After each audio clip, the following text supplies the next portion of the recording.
name's Marlowe, Philip Marlowe. I'm a licensed private investigator. You don't get rich in this racket. Sometimes you get beaten up or shot at or tossed in the jailhouse. Once in a while, you get dead. Every other month, you decide to give it up for some sensible occupation.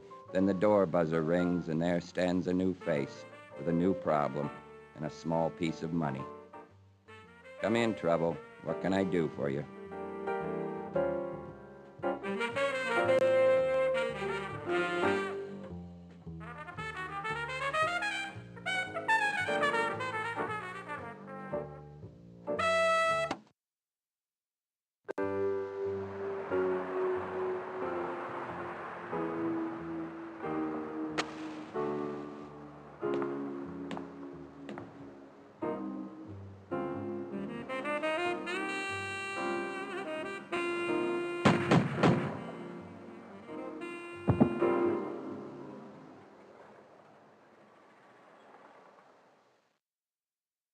Orrin was living in a very tough neighborhood, Mr. Marlowe. At least I thought it was tough. The manager of the rooming house is a most unpleasant person. He smelled of liquor. Do you drink, Mr. Marlowe? Well, now that you mention it... I don't think I'd care to employ a detective who uses liquor in any form. I don't even approve of tobacco. Would it be all right if I peeled an orange? You might at least talk like a gentleman. Anybody ever tell you you're a cute little trick? I should hope not. Hope isn't exactly the word. Get yourself a pair of those slinky glasses with colored rims. Dr. Zugsmith, my employer, wouldn't permit anything like that. Do you really think so? They don't sell any in Manhattan, Kansas, where I come from. But you said you drink, and you've been very rude, and if I hire you... If you hire me, I'm the guy you hire. What's your name and trouble?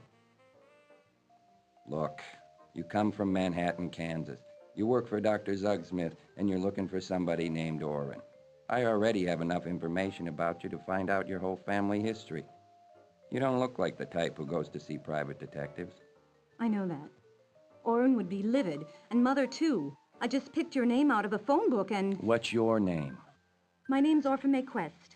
My father was a surgeon. He died 4 years ago. I live with my mother since my sister Layla and my brother Orrin left. Orrin was going to be a surgeon, too, but he changed to engineering after 2 years of medical. Then a year ago, he came out here to work for Cal Western in Bay City. It wasn't like Orrin not to write regularly, but the last letter was several months ago. Mother and I got worried, so it was my vacation and I took the train out to see him. I'd written to Orrin that I was coming, but I didn't get any answer. So all I could do was go down to where he lived. It's in Bay City, number 449 Idaho Street. It was a cheap rooming house. The manager was a horrid kind of man. He said Orrin had moved away a couple of weeks ago, and he didn't know where to, and he didn't care. Go on. Well, I called the place where he worked, the Cal Western Company, you know, and they said he'd been laid off like a lot of others, and that was all they knew. So I went to the post office and asked if Orrin had put in a change of address. They said no, so I began to get a little frightened. He might have had an accident or something. Did it occur to you to go ask the police about that? I wouldn't dare ask the police. Orrin would never forgive me. He's difficult enough in the best of times. Besides, our family's not the type of family Well, then, just what do you think might have happened? I guess if I knew that, I wouldn't have come to see you. How much would you charge to find him? $40 a day, plus expenses. That's far too much. I couldn't possibly afford more than $20. I've got to buy my meals and my hotel. What hotel are you staying at? I'd rather not tell you if you don't mind. Why? I'd just rather not. I'm terribly afraid of Orrin's temper, and, well, I can always call you, can't I? Let's see a photo of him. There was a lot she hadn't told me. I stared at the family photograph and wondered, should I pump her for information on Orrin, or should I try to find out something about her and her family?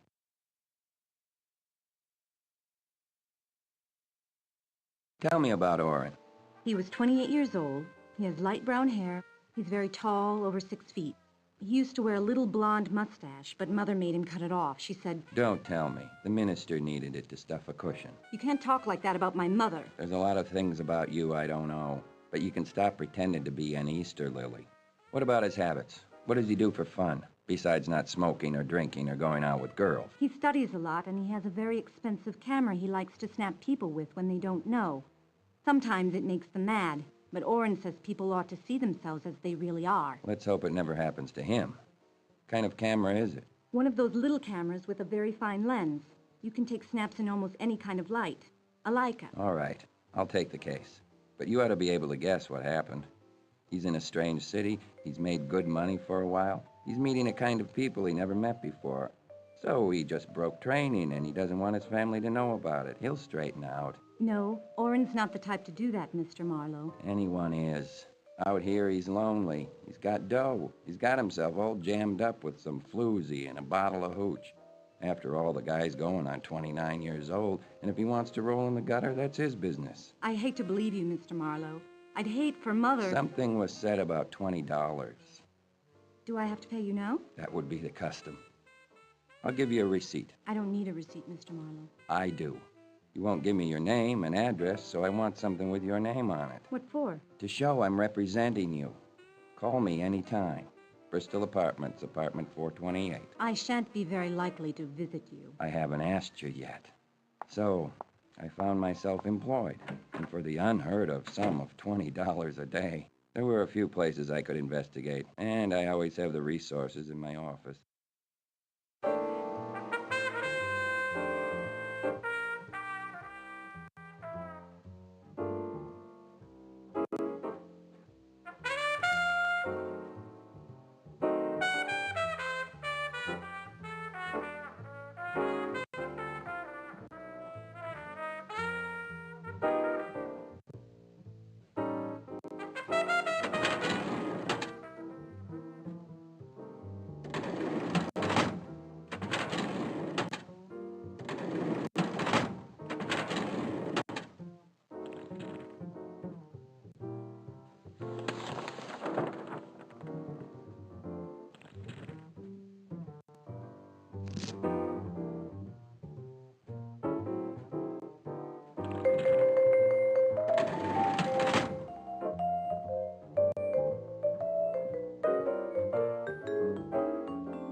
Miss Orpha Mae Quest, my current client, was small, neat, and prissy.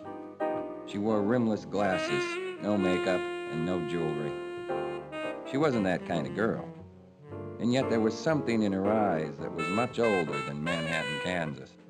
From the description she'd given me, Orrin Quest sounded like a sleazy, sanctimonious weasel. Imagine somebody whose hobby was taking sneaky photographs. If he was my brother, I might be glad I lost him. But she wanted him found. Why? I tucked my gun into my shoulder holster. I put my gun back in the drawer. I didn't need it where I was going. I tucked my gun into my shoulder holster. It was a dicey case, and I might need it.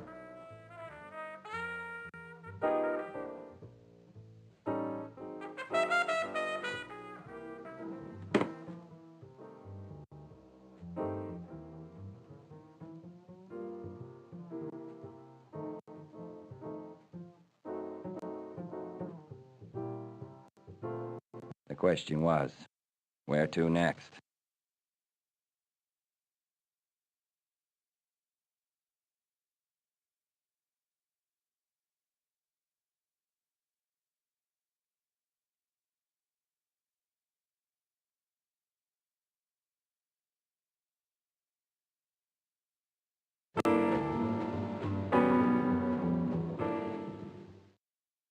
Cal Western is an oil field with ambitions of becoming a refinery.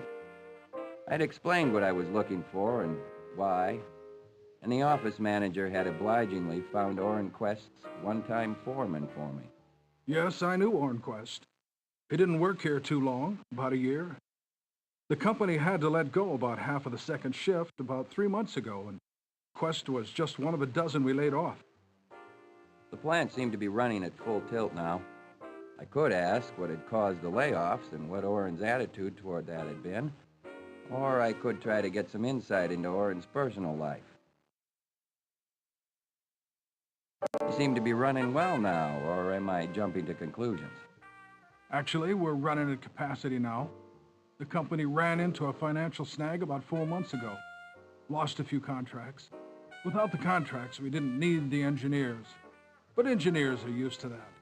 We let them go when we have to, and we hire them back when we can. How did Mr. Quest react when he got the word that he was being laid off? That was strange. He was furious. We told him it was probably temporary. We thought he understood how the industry works, but he was mad. He accused us of deliberately trying to ruin him. He even threatened me. What'd he say? He said someday he'd ruin me. He said, and I'm quoting him, he'd expose my corruption to the light. Then what happened? Nothing. I laughed at that wacko and threw him out. Did you ever see him again? Have any idea where he went? No. Look, my break's over and I've got to get back to work. Thanks for the information. One last question. Did business pick up enough for you to hire back the people you laid off? Every last one, except Quest. We sent him a letter, got it returned unopened. Personally, I'm glad. I don't like him, never did. The question was, where to next?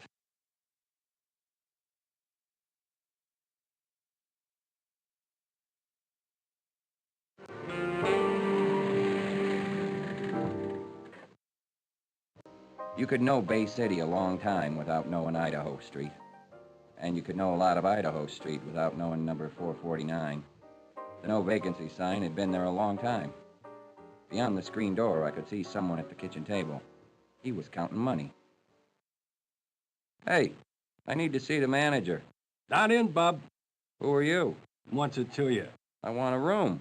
No vacancies, Bub. Can't you read the large print? I happen to have different information. Huh? Go fry your head in it. Well, if he wasn't the manager, who was he? And what did all the money mean? This corroded place didn't look like the First National Bank of Idaho Street. I could go downstairs, bide my time, and wait and see what the man and the money were up to, or I could open the door and ask my questions now, while there was still only me to ask them and only him to answer.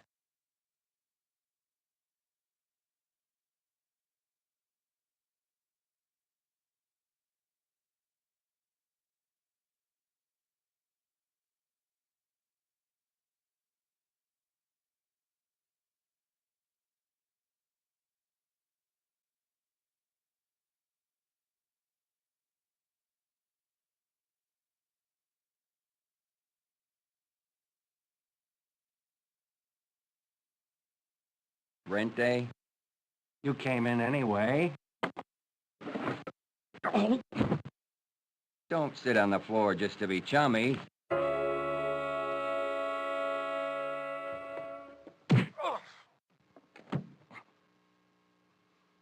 You ought to be ashamed of yourself, pulling guns and knives on people that are just looking for a place to live. Take the dough and beat it. We don't ever think we wouldn't catch up with you. You take the dough and beat it. I'll put your gun in the mailbox when I leave. Never mind about the heater. The town's full of old iron. If you could leave the shiv with cloths on, I've done quite a bit of work on it to get it into shape. And with it? Could be. Maybe we meet again someday soon, when I got a friend with me.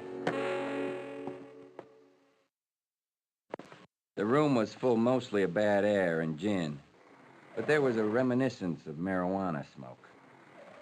The guy on the couch was breathing like an old Ford with a leaky head gasket.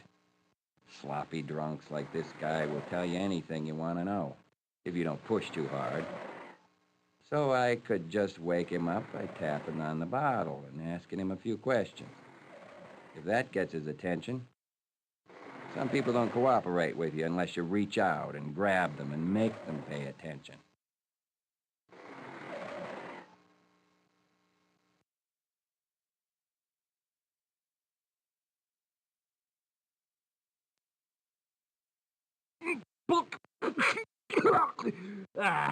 What? What do you want to know? Who the hell are you? He sat up after the third try and made an off-balance swipe for the gin. I moved it out of his reach. Who are you? Let's just say I'm a friend of the family of a kid who came by here looking for her brother. You weren't very helpful to her. Maybe you remember more now. I'll tell you the same thing I told her. I don't know where he went, and I don't want to know. He's gone, so he doesn't want his kid sister following him around. It's a free country. It's none of my business. But it's my business. and that makes it your business. You're a tough guy, huh? Friend of the family? I don't think so. You tell your boss we're wise to him. You tell him you better watch his stuff.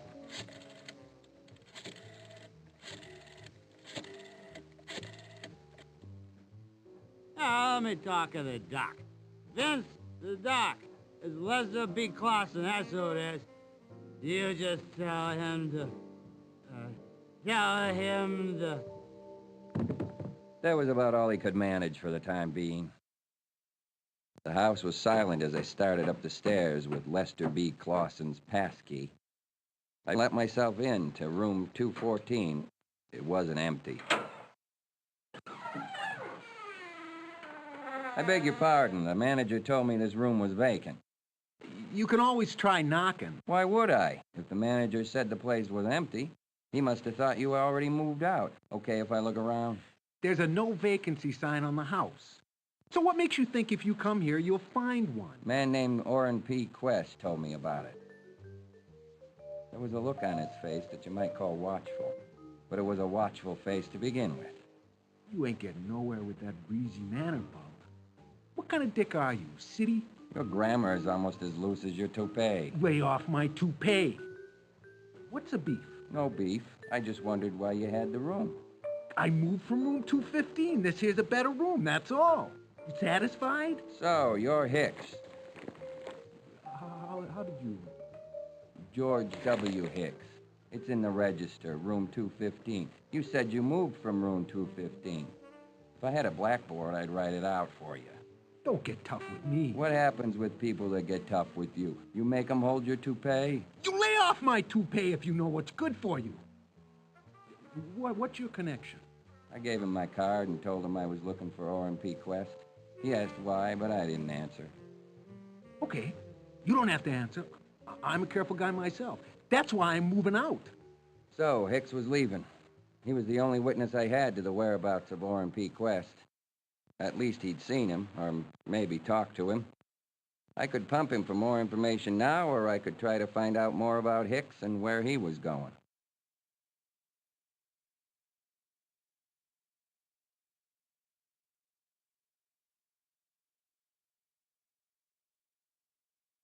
So, you'll be leaving, going far.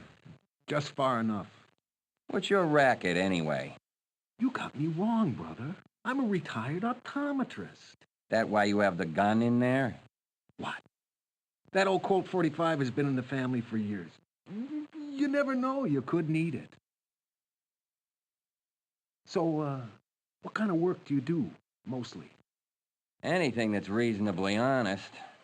Reasonably is a word you could stretch. So's honest. You're so right. Let's get together some quiet afternoon and stretch them. I'd heard Hicks leave the room and walk around downstairs. I heard a car drive away, and I searched room 214 and 215, but found nothing that connected either of them to Orrin P. Quest. Above the silence, I heard a car driving off in the distance. Then something for the first time penetrated my mind. A drunk like Clausen ought to be snoring his head off. He wasn't making a sound. I could leave whenever I wanted to, just by turning the knob.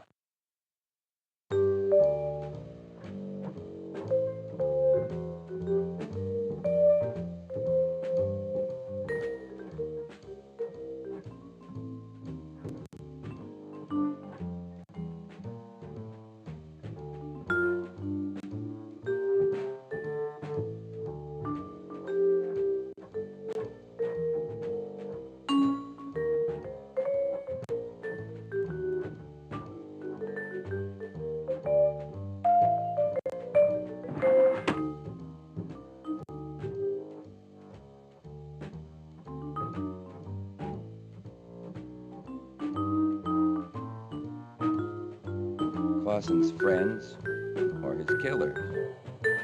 Do I take it or leave it? I took it.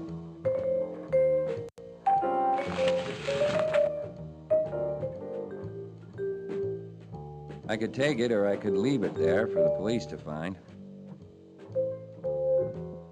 I kept it.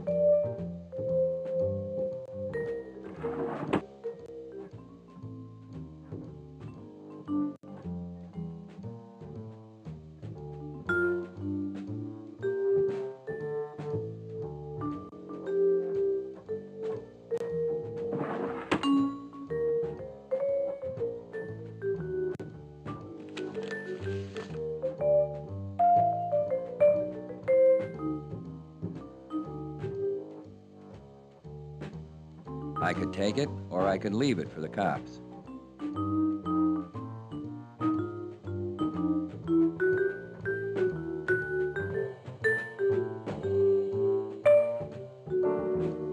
I'm better off without taking it.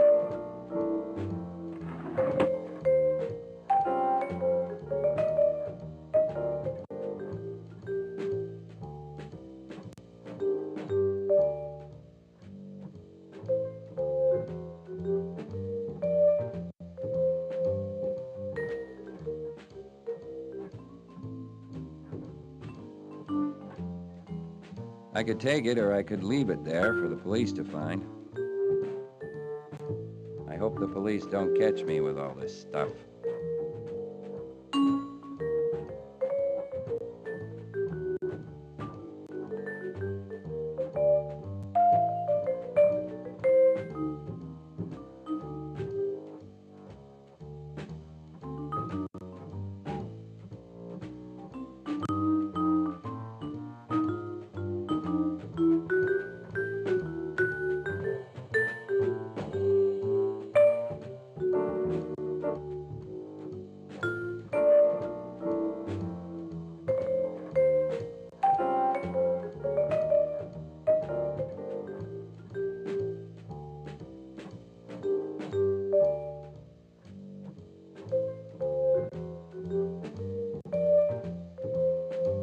I could take this number and call it from my office, or I could leave it for the police to find. I took it. I did a nice, quiet 35 getting away from the neighborhood. On the edge of the city, I called the Bay City Police. I gave them the address of the late Mr. Lester B. Clausen. They asked why that was important. I told them the coroner would want to know, and hung up. Orphan May Quest was waiting for me when I got back to my office. Did you find Orrin yet, Mr. Marlowe? Not yet. I found out that the dump on Idaho Street is peddling reefers. That's marijuana cigarettes. Why, how disgusting. Orrin must have got wise and threatened to report it to the police, so they threw a scare into him. Orrin just gets mean when people try to run him. Okay, so they didn't try to scare him. Say they just cut off one of his legs and beat him over the head with it. Are you trying to frighten me, Mr. Marlowe? I paid you $20 for a day's work. All you've done is find out that Orrin lived in a bad neighborhood. It doesn't seem to me you've done a day's work. But the day isn't over yet. And don't bother about the $20. You can have it back if you like. I didn't even bruise it. I didn't mean it like that. I know you're doing the best you can, Mr. Marlowe. With the facts I have. But I've told you all I know. I don't think so. How often did Orrin write before he stopped? Every week. About what? He wrote about his work and the plant, and sometimes about a show that he'd been to. Sometimes it was about church. What did he do for fun? He has this expensive camera. And he stopped writing how long ago? Well, about 3 or 4 months. But it was like I told you. And she really told me everything she knew. If I believed that, I could back off a little. On the other hand, maybe it was time I pointed out to her the parts of her story that didn't add up. But what more can I tell you? I've said everything. You said Orrin stopped writing to you 4 months ago. That's a long time. And you said you were worried about him. Why didn't you come out here looking for him sooner? I wanted to. I couldn't leave my job. I could lose it. And then what would Mother and I do? You were worried about more than Orrin's safety, weren't you? How much money was Orrin sending to you and your mother before he stopped writing? I never said... How did you know? That's the real reason you came out to look for Orrin now, isn't it? You make it sound so horrible, but we needed the money. We really did. And it's all gone now. I used the last of it to come and find Orrin. Do you think he's in trouble? Do you think I waited too long? Without those cheaters, your eyes are really something. I knew you were the thoughtful type.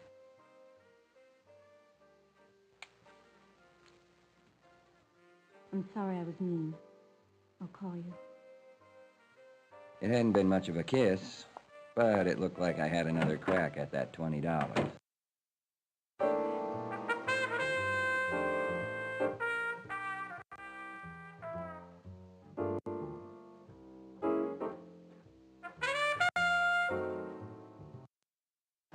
Dr. Vince Lagarde listed himself as a neurologist.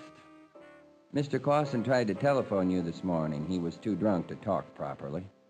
But I don't know Mr. Clausen. Well, that's all right then. Just wanted to make sure. Somebody stuck an ice pick into the back of his neck. Has this been reported to the police? Naturally. But it shouldn't bother you unless it was your ice pick. And who is this speaking? The name's Hicks. George W. Hicks.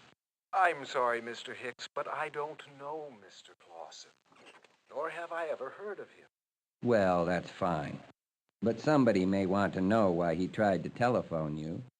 Unless I forget to pass that information along.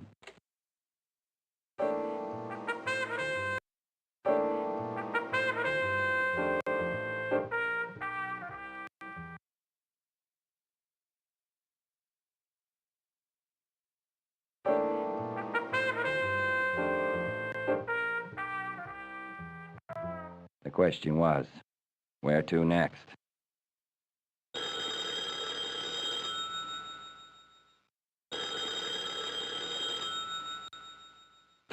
You, Marlowe?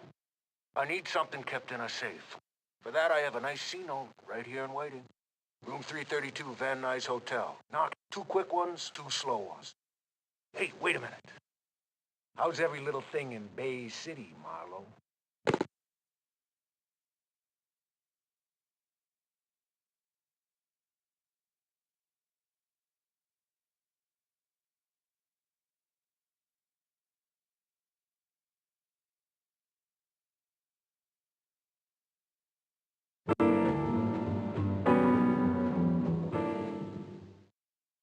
The house dick had told me that Dr. G.W. Hambleton was registered in room 332.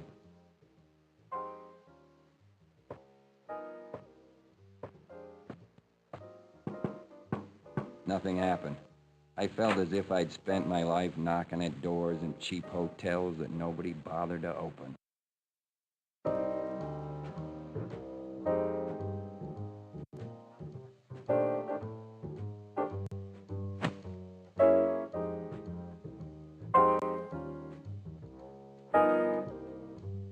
I could take it or I could leave it there for the police to find. Another piece of evidence for my collection.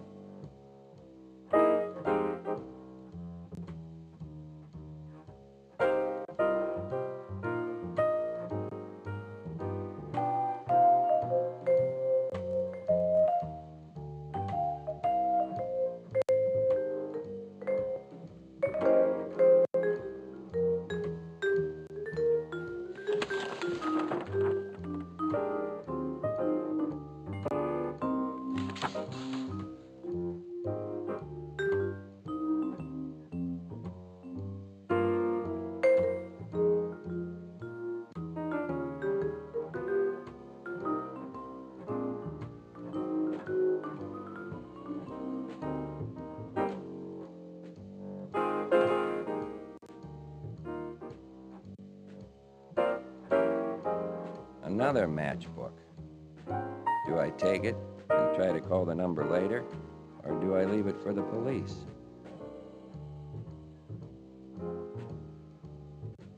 I pocketed it.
The bathroom was disturbed like the bedroom.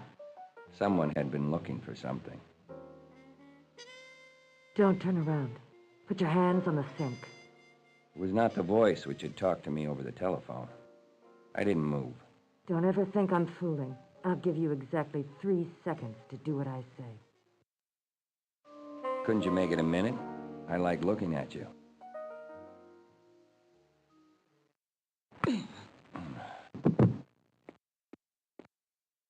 I didn't see a way out of getting the cops involved in this one, so I went to talk to the house dick. I had the feeling he hadn't seen a first-class ice pick job lately.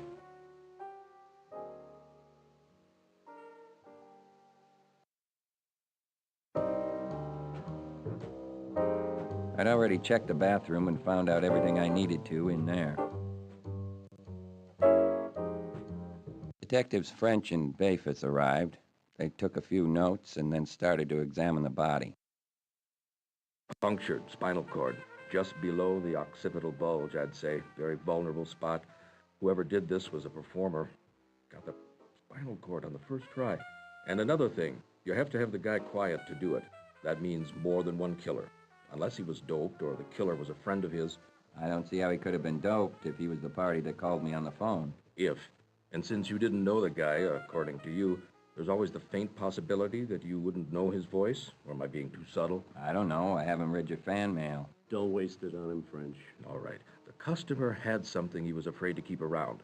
That means he knew somebody was after him and getting close. So he offers Marlowe $100 to keep it for him. It must have been something semi-legitimate, right, Marlowe? You could leave out the semi. So what he had was something that could be kept flat or rolled up. And we don't know whether it was found or not. Any chance to check his visitors? You don't even have to pass the desk to get to the elevators. Maybe that's why he came here. That and the homey atmosphere. Okay. Well, whoever knocked him off could come and go without any questions asked, and that's about all we know. Okay, Bayfus? Not quite all. Without the toupee, Bayfus and French realized that Dr. Hambleton was really Mile Away Marston, who used to be a runner for a gangster by the name of Ace DeVore. Back here at the office, I could review the case and decide where to go next. Movie stars are odd ducks.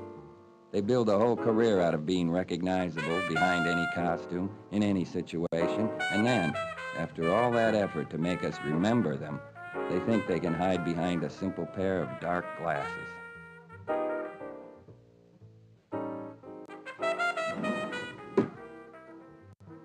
Vince the Doc. When Clausen assumed I represented trouble, he called in the Marines, Vince the Doc. And half an hour later, he was conveniently dead. Lagarde was a licensed doctor.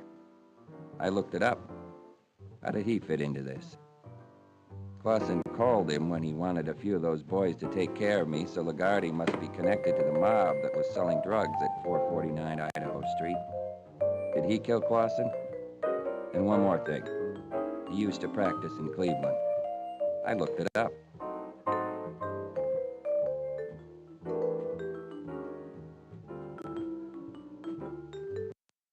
The easiest way to find out whose number was written on the inside of the matchbook was to call him. So I did. Steelgrave's residence. May I help you? Is this Mr. Steelgrave? No, sir. This is Wentworth, Mr. Steelgrave's butler. May I announce who's calling, sir? My mistake. I must have dialed the wrong number. Sorry for the inconvenience. So, the telephone number belonged to a very rich party named Mr. Steelgrave. How did the phone number of a rich man get in the inside of a matchbook that belonged to a dead man with an ice pick in his neck?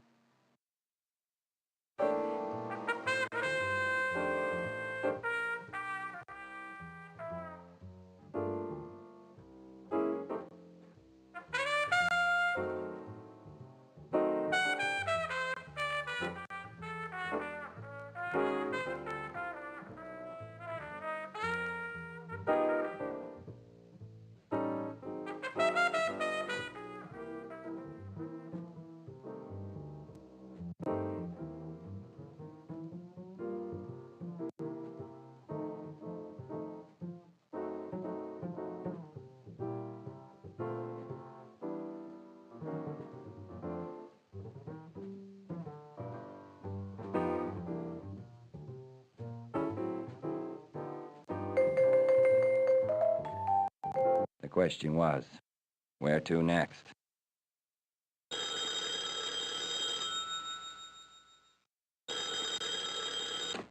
You've been a very busy boy, haven't you, Marlowe?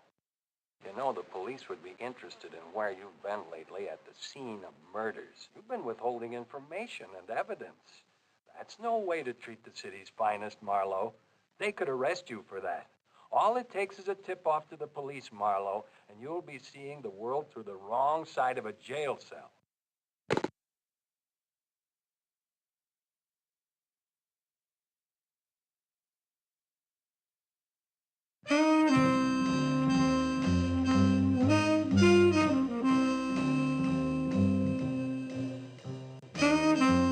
Sarge, this is Car 54. Checked out another disturbance at the Dancers Club. On my best behavior, of course. Too bad we couldn't prove Steelgrave was really Moyer. I'd love to see that guy get put away. His type really makes me sick. Attention all cars, be on the lookout for a Cleveland Red Hot named Weepy Moyer, wanted for racketeering, drug dealing, extortion, aggravated assault, and attempted murder. Attention all cars, be on the lookout for Ace DeVore. He's wanted for questioning in connection with the ice pick murder in the hotel. The victim was a friend of his, Milo Marston.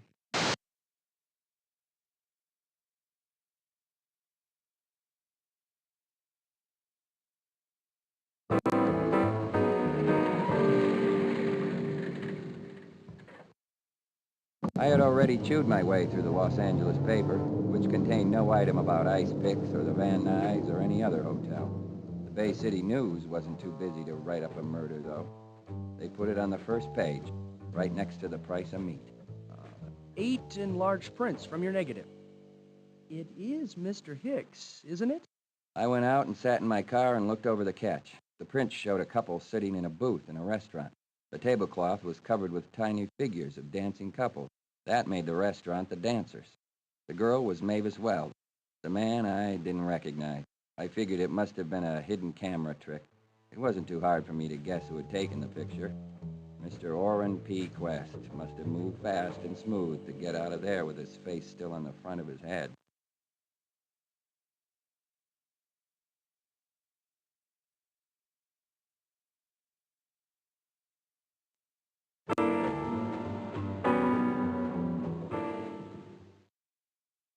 The good doctor was in. I was questioning him about the case, but it wasn't going well. You could kill a man with that. Very easily. An inch and a half in the back of the neck, just under the occipital bulge? An ice pick would be better. Filed down very sharp. If you miss the spinal cord, you do no great damage. Takes a bit of medical knowledge, then. That would help. But any reasonably dexterous person could acquire the technique in 10 minutes. Orrin Quest had a couple of years of medical. I told you, I don't know anyone by that name. Yeah, I know you did. I didn't quite believe you. Dr. Lagarde ended the conversation. He claimed he was out of time. I thought he was out of patience.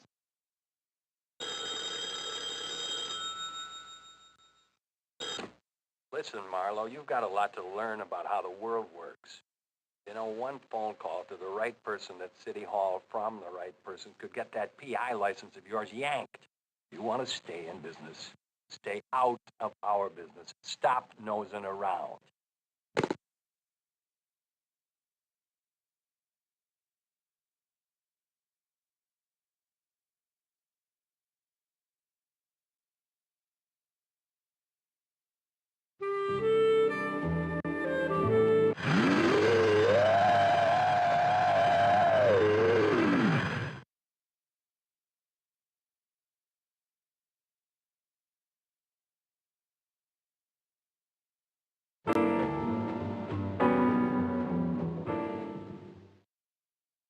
The doctor allowed me in again. This conversation wasn't much better than the last. You've been drinking. Only Chanel number 5 and kisses. Women can weaken a man terribly, can they not? Flossin. A hopeless alcoholic. They drink and don't eat. Vitamin deficiency brings on delirium.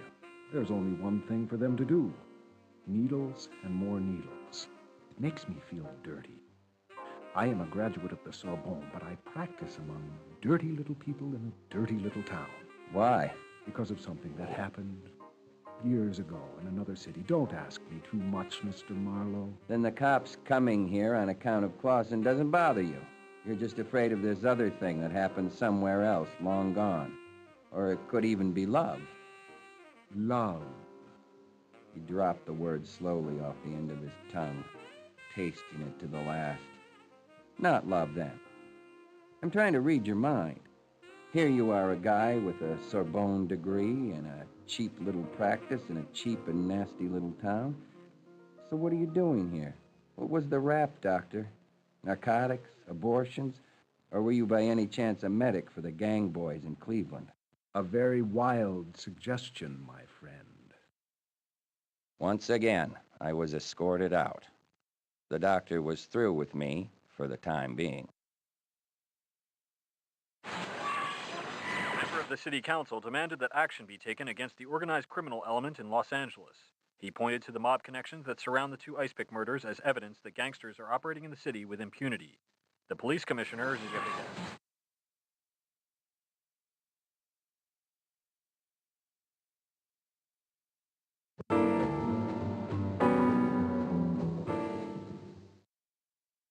I was surprised to find Dr. Lagarde at his office, but not as surprised as he was.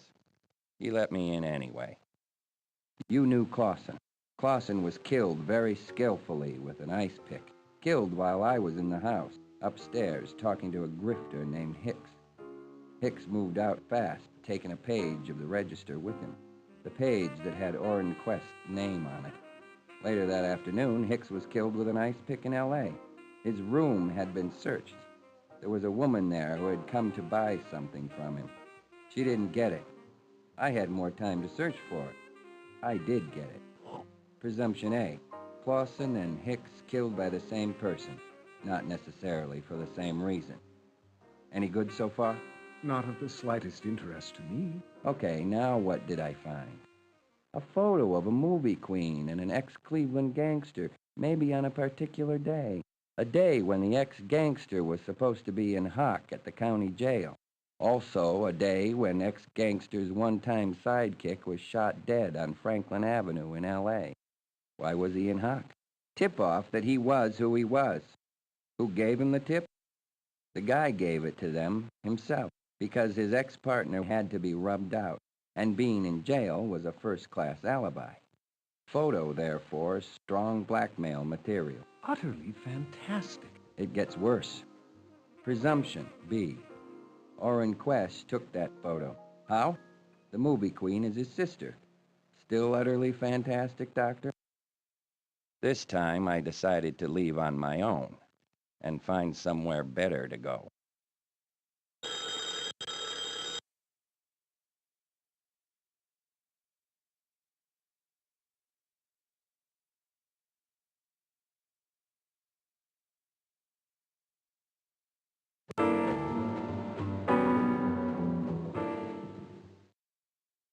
I was breaking and entering.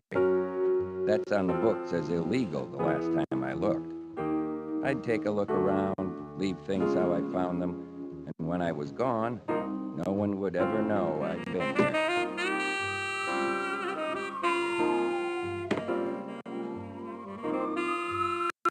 The question was, where to next?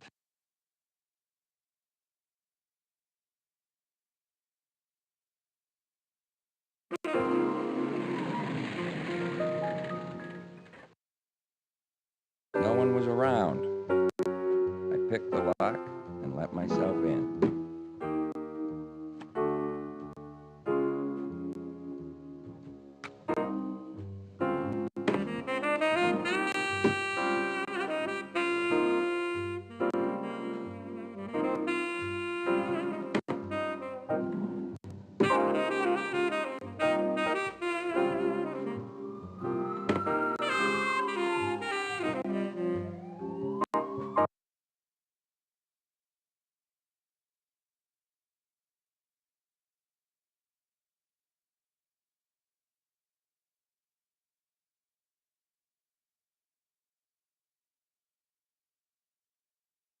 To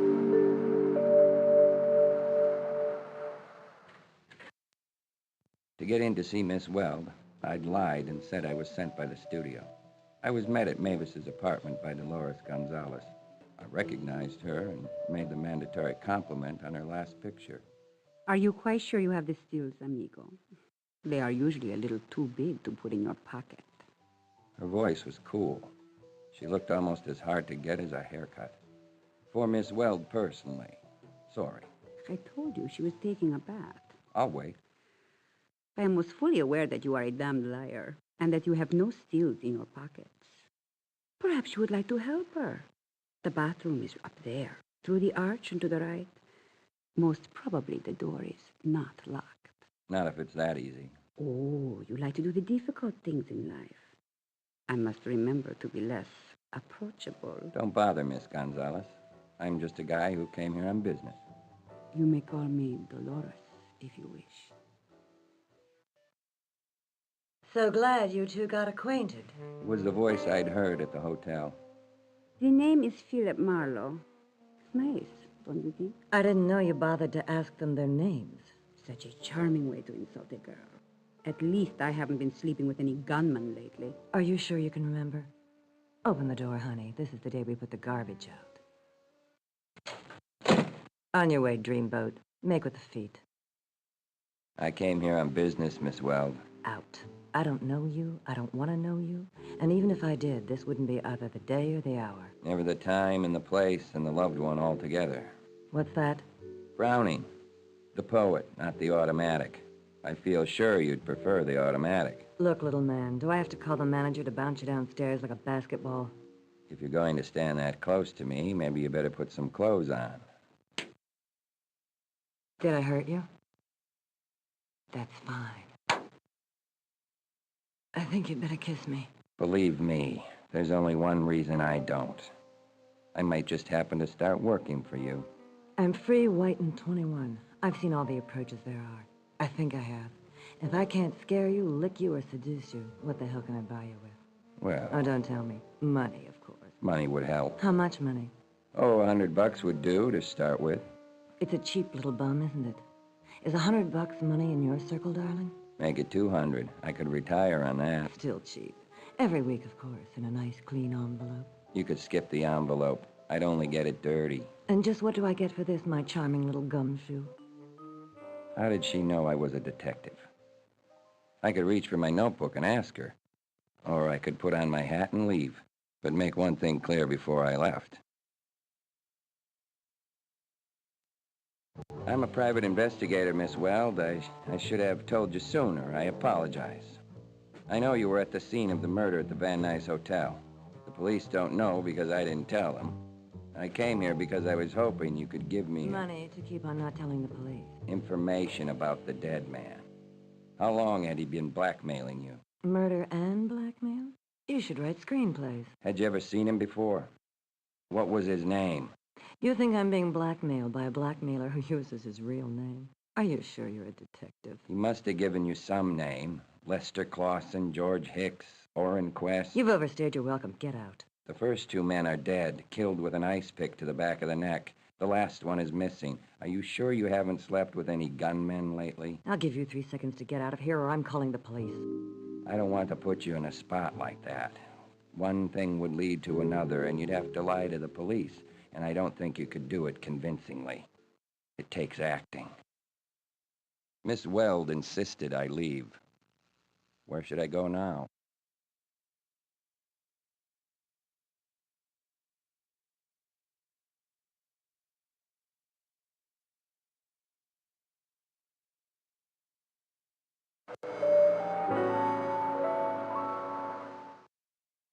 The door hadn't been locked securely, so I let myself in.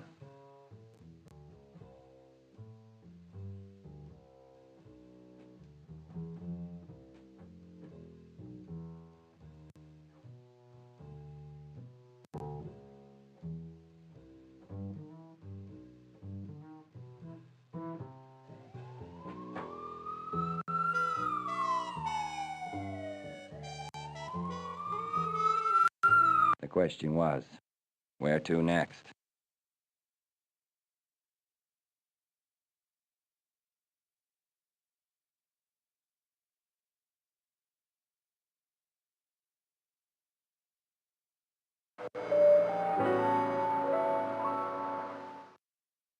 The door hadn't been locked securely, so I let myself in.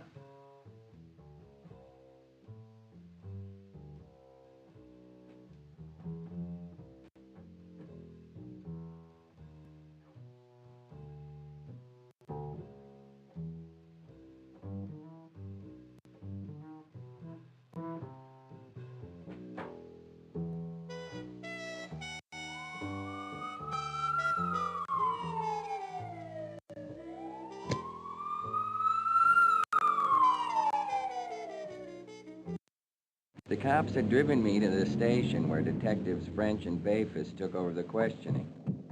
Breaking and entering is a crime, Marlowe.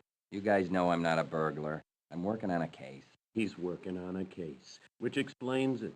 The law doesn't apply to him. You private investigators are a piece of work, you know that? Look, Sherlock, the law applies to everybody. If we catch you where you don't belong with another one of your non-excuses, we'll book you. He means it, Marlowe. The question was, where to next?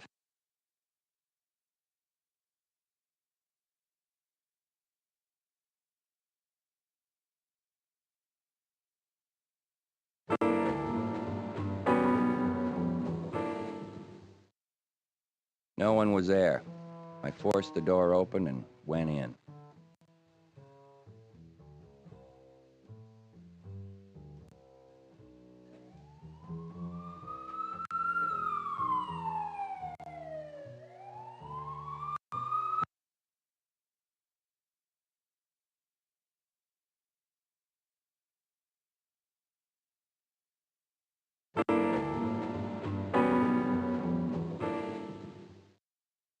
Mr. Marlowe, no doubt. My name is Toad, Joseph P. Toad. It's a little late for a business call. I hope you don't mind. I trust you don't already have all the business you can handle, Mr. Marlowe. Don't kid me. My nerves are frayed. Who's the junkie with the gun? Oh, come along, Alfred, and stop acting girlish. Who are you? Mr. Toad and Alfred explained the purpose of their visit. Toad explained. Alfred twitched. They were here to offer me $500 to stop investigating. I asked if that meant they were connected to the blonde. Toad implied that I might know too much already and suggested that I talk to Sheridan Ballou, a Hollywood agent who handled Mavis Weld.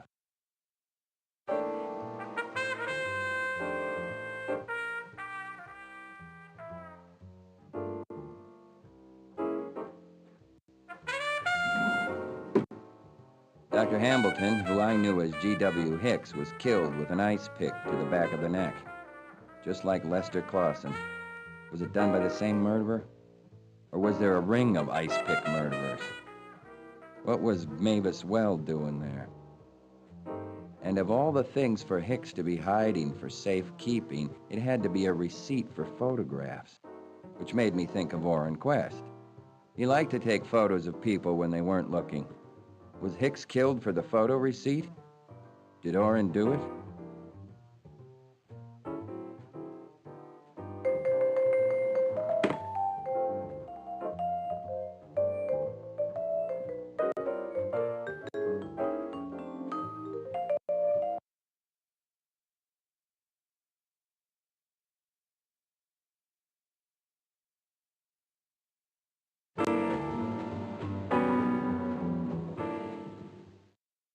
I was here to talk to Mr. Ballou about Mavis Weld. Mr. Ballou had sent 2 punks to scare me, and I might get further with Mr. Hollywood Agent if I showed him some force. Or I could do it civilly with my hat in my hands. After all, he was in a civilized industry, wasn't he? I got your retainer, Mr. Ballou. I didn't think much of your messenger boys. Next time, try it without the gun. It's more polite. Mavis warned me about you. She said a private detective named Marlowe had tried to force her to hire him on the grounds that she was seen inconveniently close to where a murder was committed. I told her I'd handle it. It seems I didn't handle it well. No, you didn't, but I did take the retainer. I'm working for you. Nothing further is needed, Mr. Marlowe. All we're asking is that you continue to do what you're already doing. Keep Miss Weld out of it. You misunderstand, Mr. Ballou. That I'm doing for free. This is what you're paying for. The girl is Mavis Weld, of course. That fellow that's with her is the chap that owns the dancers, named Steelgrave. All I see is two people having lunch in a public place on a certain date. Hardly disastrous to the reputation of my client. That picture could put the brakes on Miss Weld's movie career. You've identified the man in the picture as Mr. Steelgrave. I may be able to identify him as Weepy Moyer, gangster and probable murderer. On the day that photo was taken, Steelgrave was in jail. While Steelgrave was in jail, a man named Sonny Mo Stein was murdered. Jail makes a nice alibi, but as the photo shows, Steelgrave wasn't in jail. He was at the dancers, having lunch with Mavis Weld. Where do you come in all this? The cops can't investigate the Steelgrave-Moyer connection to the Stein murder without smearing Miss Weld. Maybe I can. Mr. Ballou had a contract written up acknowledging I had been hired to investigate a blackmail attempt on one of his clients, and it passed to Tantamount Studios with the stage number Miss Weld was working on. The question was, where to next?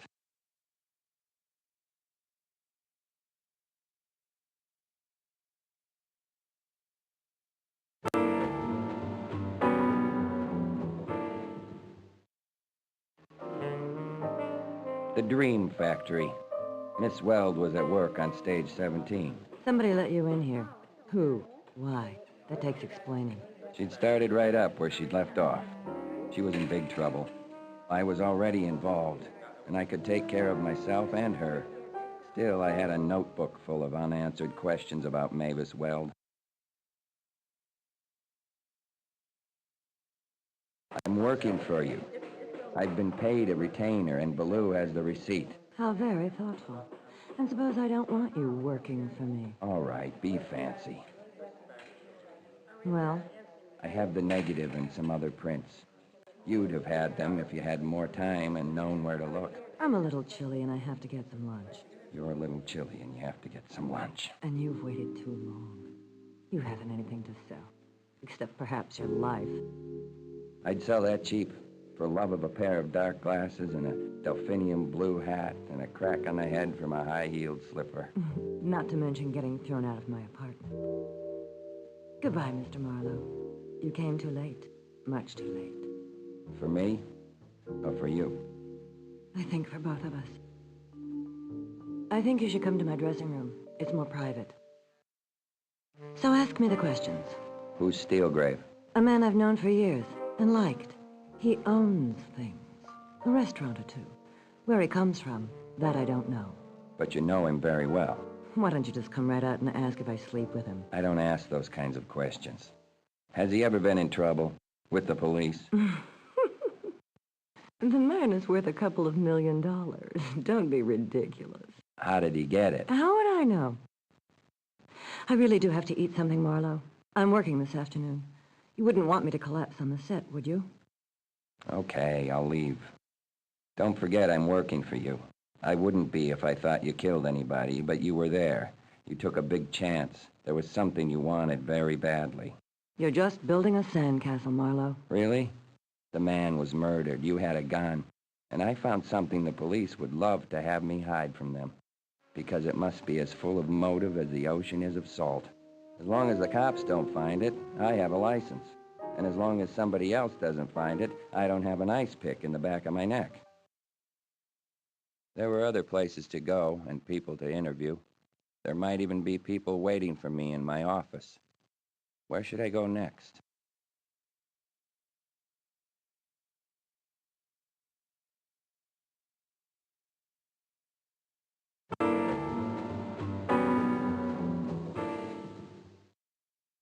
I'd given the butler my card. I'd expected him to return and tell me where to wait, but instead Steelgrave himself came out to give me the glad hand. I'd told him that I was looking for a missing man. I'm sorry I can't help you, but I've never seen this man. I got a tip that Quest had frequented your club. I was hoping maybe you'd recognize him. I see. It could be your sources are wrong. I never forget a face. I've never seen him. Maybe he didn't come to the club. He lived at 449 Idaho Street in Bay City. Maybe you know him from there. It's a dope house. I don't mean to be abrupt, but I have several appointments to keep. I'd like to clear the air. I'm an entrepreneur with several companies. I own buildings, stock, undeveloped properties. I have nothing to do with drugs in any form. I resent your slander, Mr. Marlowe. If you persist in it, I'm sure my lawyer could find it actionable. You'd sue me? Something like that. But only as a last resort. Look, Marlowe, I'm sorry you came all the way out here for nothing. Since I'm on my way out, I'll walk you to your car. The question now was, should I stop in at my office and see what develops, or hit the streets? And I use it myself, and you can believe me, it works. In related news...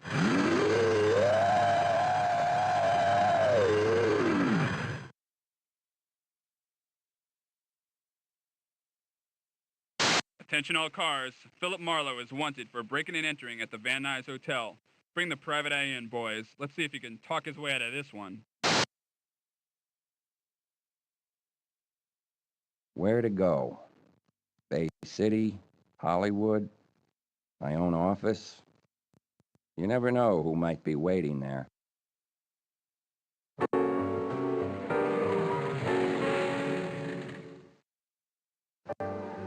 The Dancers Club was fabled as a place where famous people come to be treated like ordinary people. It wasn't true, but it made great copy, and the fan magazines ate it up. I recognize you. You're... Marlowe! Philip Marlowe, isn't it? Yes. Hello, Mr. Steelgrave. I've heard it's a small world, but I didn't expect to see you here. What can I do for you? I'm trying to locate a man by the name of Orrin P. Quest. It doesn't ring a bell. Should it? Maybe you've never met him, but you might know some of his friends. Lester Clausen, Mile Away Marsden, Dr. Vince. Well, they sound like a colorful bunch, but I don't know them either. What made you think I would? I keep looking for Quest, and I keep finding dancer club matches. Ah, a clue. No one has to come to this club to get those matches. We give them to every newsstand at the train station and the airport. Promotes the club. Then there's our mutual friend, the guy who just left your office. I found him at Quest's last known address. Now, that's interesting. Johnny, come on over. Johnny, Mr. Marlowe would like to know if you know a man named Quest. I ain't never heard of him. What were you doing at 449 Idaho Street? I ain't never been there. I guess you were mistaken, Marlowe. No harm done. Dominic, see Mr. Marlowe to his car. So, Mr. Steelgrave wasn't going to cooperate. The question now was, where to next?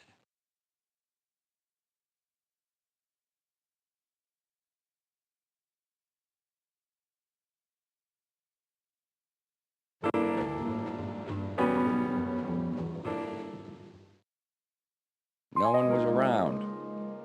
I picked the lock and let myself in.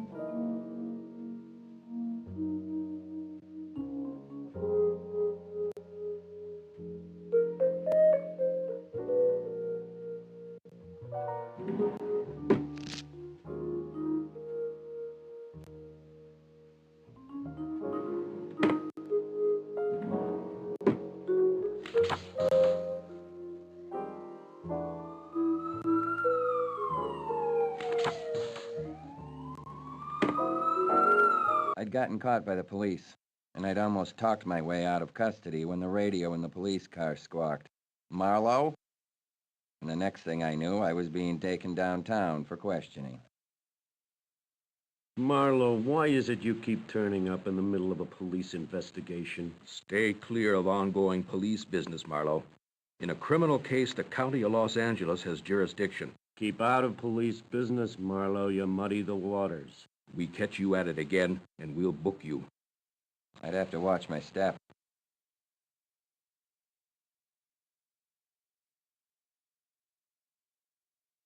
While I was busy deciding where to go, I had to remind myself that some people might come looking for me.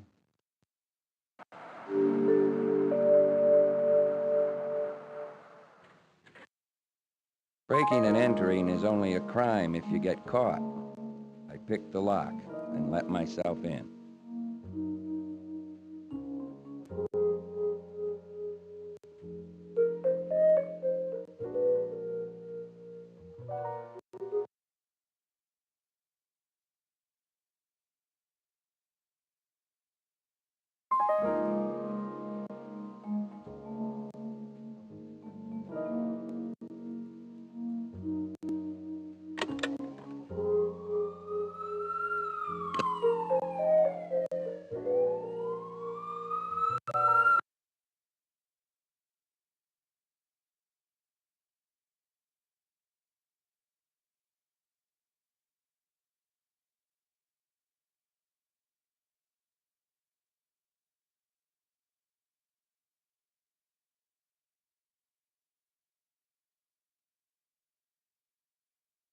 I made a note to stop by my office later and see if anyone...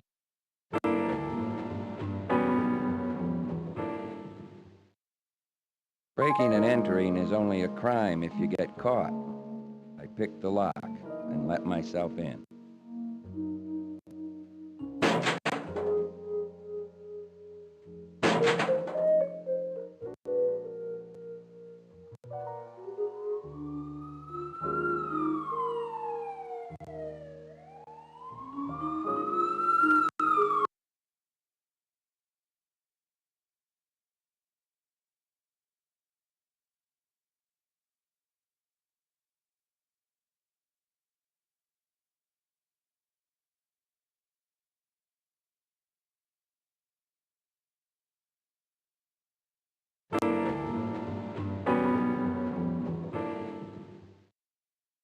No one was around.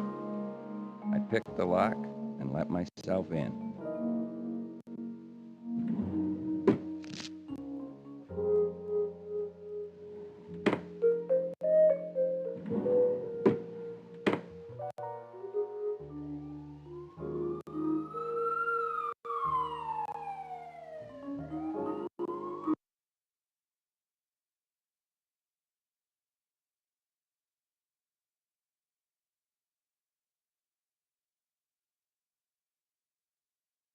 There were other places to go and people to interview. There might even be people waiting for me in my office. Where should I go next?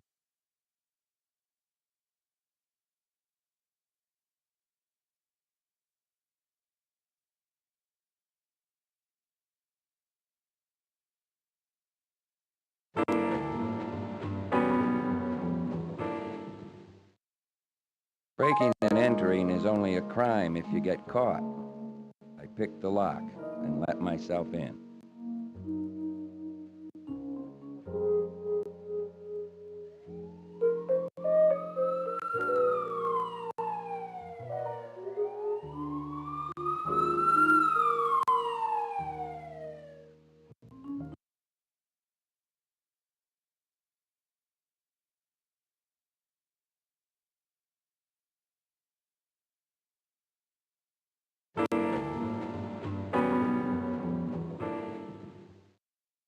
I'd come back to ask Ballou a few more questions about Mavis. He'd poured us some of his expensive brandy. He winced when I gulped it down instead of sipping. Mr. Marlowe, how can I help you? I was wondering if you could tell me anything more about Miss Weld's personal life. Do you know why she called you about her trouble at the Van Nuys Hotel and not her boyfriend? Apparently, she just didn't. I like that fine. I'd like it better if the guy didn't have her door key. So would I. So would we all. What about her friends? What about Dolores Gonzalez? It's unusual. You wouldn't normally expect two actresses, one on her way up and the other on her way down, to be as friendly as they are. But I guess if they aren't jealous of the same man, they wouldn't be jealous over acting parts either. Which man? Steelgrave, the owner of the dancers. Ballou had to excuse himself for a meeting. I poured myself another drink before I left.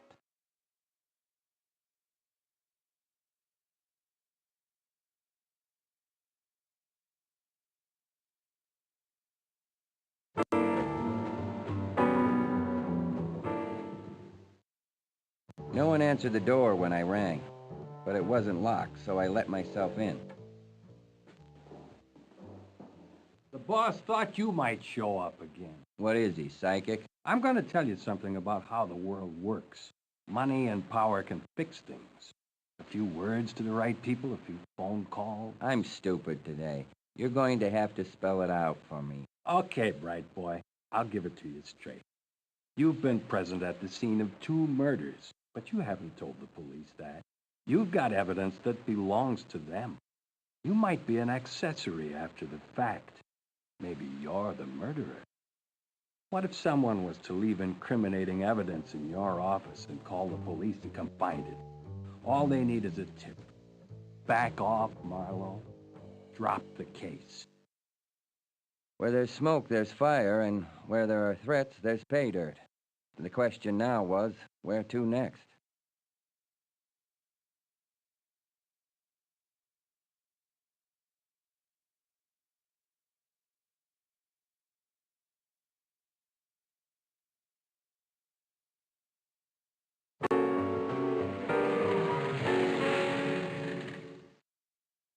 The Dancers Club was quiet.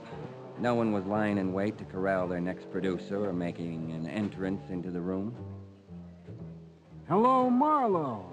Care for a seat? To what do I owe the pleasure of your company again? We didn't get much of a chance to talk before. I thought of some other questions I'd like to ask. You're not a native Californian, are you, Mr. Steelgrave? Not that anyone is these days. I could ask you how business is, if you miss Cleveland, or where you were the night Sonny Mo Stein was shot to death. Interesting as all that is, I've been hired to do only one thing: find Orrin P. Quest. As I've told you, I don't know the man and I don't know where he is. You're an interesting man, Marlowe. If I ever need a detective, I may hire you. You're tough, you're resourceful, you're intelligent. But it remains to be seen if you have common sense. A few phone calls could put you out of business. It doesn't take much to get your license suspended. A few tips to the police regarding your whereabouts during 2 brutal ice-pick murders could cause you a problem. Dominic! Leave it alone, Marlowe. Back off. Accidents can happen. You don't want to become a statistic, do you? Dominic, this is Mr. Marlowe's last visit to our club. He won't be coming back. Escort Mr. Marlowe to his car. Dominic had grinned while he twisted my arm and escorted me to my car. He whispered in my ear that he enjoyed his work, and the boss had promised him that if I showed up again, he could work on me. The gas gauge was far from empty, and the question now was, where to next?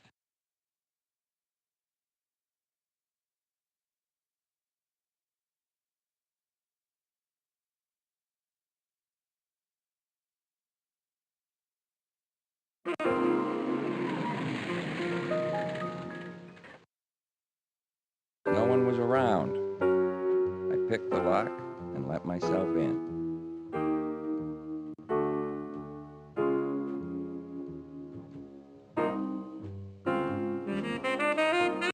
The question was, where to next?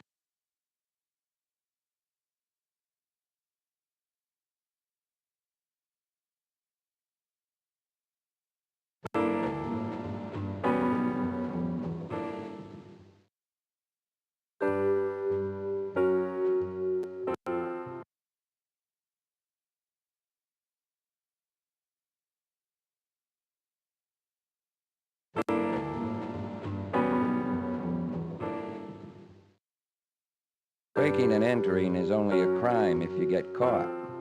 I picked the lock and let myself in.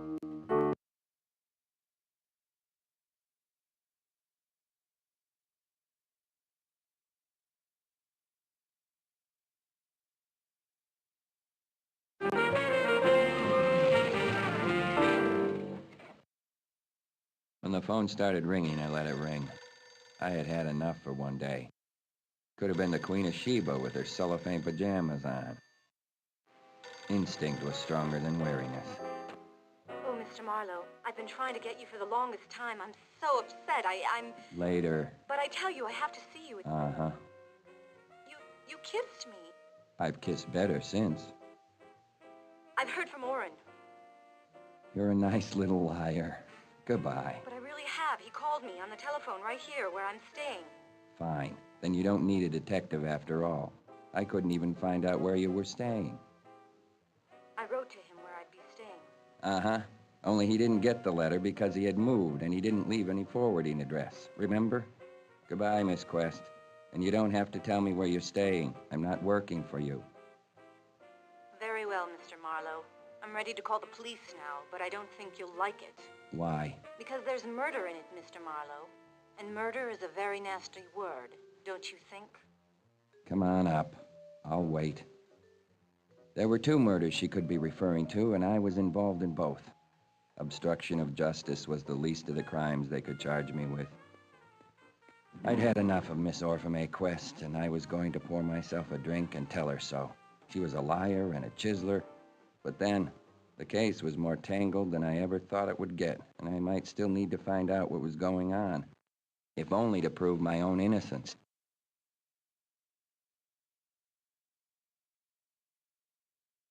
It's nice of you to wait for me. Don't mention it.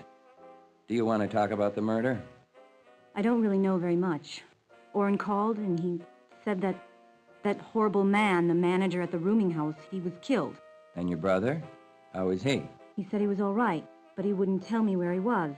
But he did get in touch with you, and he's all right. That's the important thing. I wouldn't worry if I were you, Miss Quest. He found out where you were staying. Even I couldn't do that. No, Mr. Marlowe, there's something wrong. I can't say how I know, I just feel it. Orrin is stubborn. He'll never admit there's something he can't handle. You said yourself he could be in real trouble. He must have had something important to tell you. What was it? Orrin said he knew I was in California. He said I should go home. I asked him where he was, and he told me that horrible flop house. Did you believe him? I wasn't sure. I told him I knew where it was. That's when he told me to stay away from it, because of the murder, and because he wasn't really staying there. All right. He didn't have a job. He might be out of money. Is there anyone out here he'd go to? Any relation or friend of the family? No. Stop hiding the truth. He could be staying with your sister, Layla, couldn't he? He's down on his luck. He needs a little help. Orrin would never ask Layla for help. Never. We were never grand enough for her, Mr. Marlowe. And after she left, she never helped us, even though she could have. And really, she should have, but she never did. Please, Mr. Marlowe, you have to find him for me. Since your brother already knows where you are, Miss Quest, you can give me your temporary address and telephone number now. Oh, no. If I did that, I wouldn't get to come and see you in your office. And I like seeing you. I really do. I told her I'd stay on the case, and she thanked me. Then she was gone.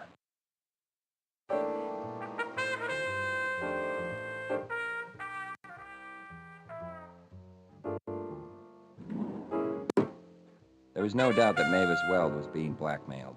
But the photos were a better weapon against Steelgrave. The photos could put him behind bars, so he'd be sure and pay for them. If he didn't kill you for them, maybe Mavis was a better target. She was less likely to kill, wasn't she? And she was willing to pay the price to keep her career on track. But she couldn't pay as much as Steelgrave could. Was the blackmailer motivated by something more than greed? Was the blackmailer concentrating his effort on Mavis because he enjoyed hurting Mavis?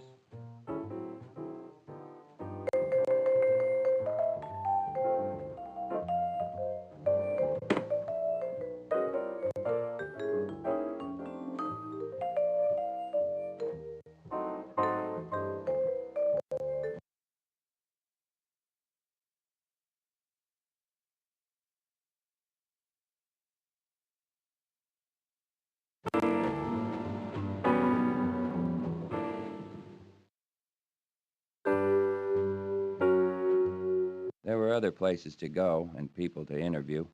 There might even be people waiting for me in my office. Where should I go next?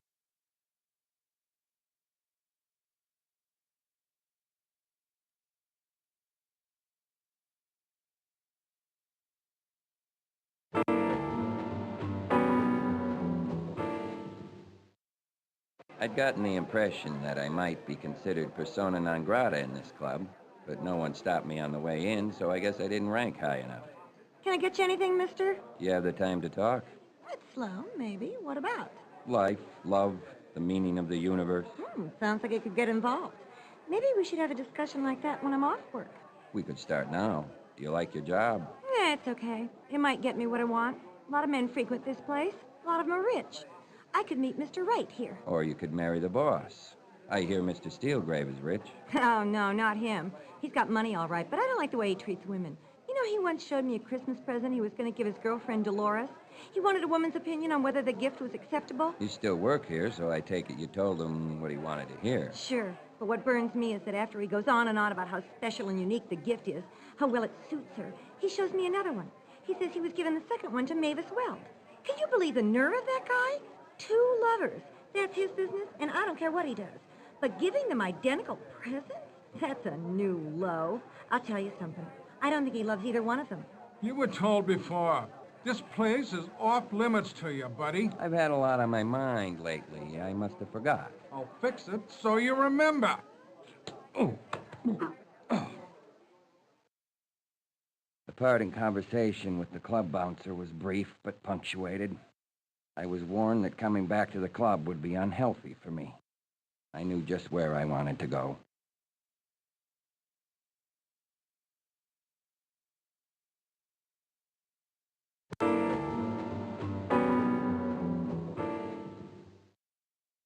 No one answered the door when I rang, but it wasn't locked, so I let myself in. You got more nerve than a bum tooth. Who writes your dialogue, Dashiell Hammett? Don't try to get cute, Marlowe. You think the worst thing that can happen to you is you get beat up. But the boss don't work that way. He likes things legit. You mean he wants to legalize dope? They're always cracking wise, but it don't bother me. The boss is smart. If he wants to get rid of you, he can feed you to the cops. You're in big trouble yourself, Marlowe, and you know it. Obstructing justice, accessory after the fact, and a murder? 2 murders. You've been a busy boy, Marlowe.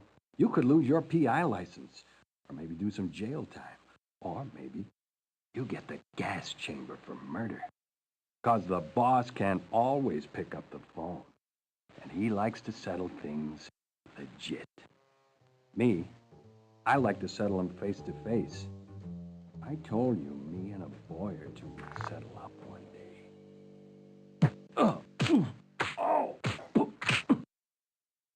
Steelgrave had done his homework on me. He knew I had crossed over the line on this case.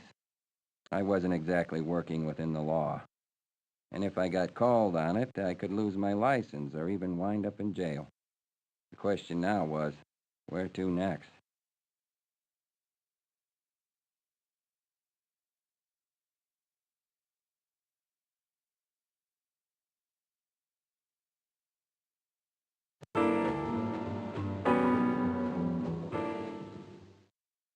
I'd come back to ask Ballou a few more questions about Mavis. Miss Weld didn't tell you why she was in the Van Nuys Hotel, did she? She told me she'd gone to the hotel to meet a friend, discreetly. While she was there, someone was murdered. Well, she had nothing to do with it, but she knows what kind of press that would get her. Mavis Weld at scene of ice pick murder. Fans are funny that way. What happens when they find out she knew the dead man? Knew him? Your client hasn't come clean with you. She was being blackmailed. Someone had offered to sell her those photos. She wanted to buy them so badly that she went to the hotel room he told her to go to, risking the possibility of being recognized. I didn't know about the blackmail. She never told me. Ballou had to excuse himself for a meeting. The question was, where to next?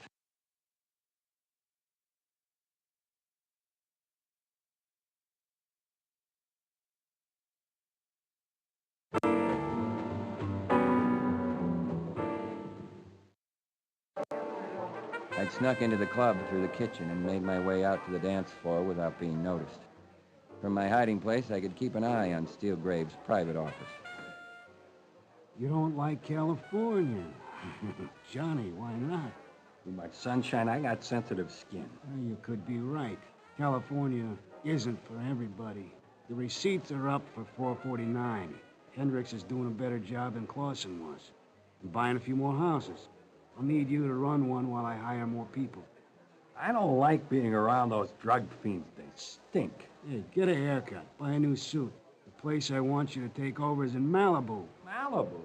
That movie star place? Malibu's full of junkies. Rich junkies. The cops could be a problem. Malibu ain't Bay City. Trust me, Johnny. I've handled the cops before. They can't lay a hand on me. Okay, boss. I gotta go and buy a suit. So what do you think? Pinstripes? Hey, what's up, boss? It's Marlowe. Shoot him! I'd killed Dominic, the bouncer. I knew it was a case of self-defense, but that wasn't going to make any difference to the cops or the mob.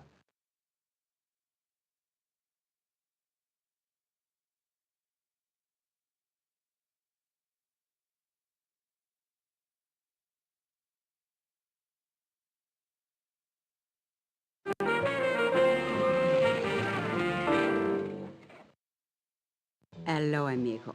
I waited a long time. I could not reach you. The accent's a bit thick this evening. I'm not in an amusing mood tonight, amigo. You don't have to amuse me. I amuse myself. You always wear black? But yes, it is more exciting when I take my clothes off. Do you ever think of anything but one thing? This is how I catch fools, amigo.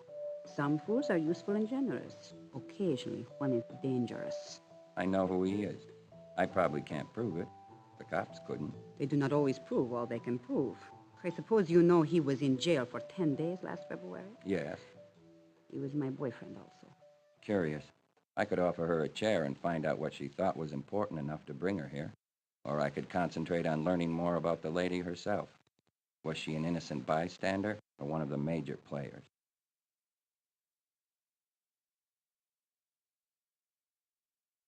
Believe it or not, Miss Gonzalez, I'm not interested in your love life. I assume it covers a wide field, all the way from Stein to Steelgrave. Stein? Who is Stein? A Cleveland hotshot that got himself gunned in front of your apartment house last February. And you were looking out of the window and saw it happen. And darned if the killer was an old man Steelgrave. But Steelgrave was in jail. And even if he was not in jail, even if, for example, I happened to be friendly with a certain Dr. Chalmers, who was county jail physician at the time, and he told me in an intimate moment that he had given Steelgrave a pass to go to the dentist on the very day Stein was shot. Even if this happened to be true, would it not be a very poor way to use the information by blackmailing Steelgrave? It is enough that Mavis Wells is a close friend of a known gangster. Mavis has started the crime, and nothing will stop her, except possibly a bad scandal. We'd have to prove Steelgrave was a known gangster. We can't. And even if we could, what's he doing all the time we're putting the bite on Weld? Does he have to know? I hardly think she would tell him. But that would not matter to us if we had our proof. I might happen to be under some obligation to Miss Weld. Ever think of that? And if that was so, don't you think it was about time you got out of my office? I scooped the envelope from the bag before she could change direction. She made a spitting sound.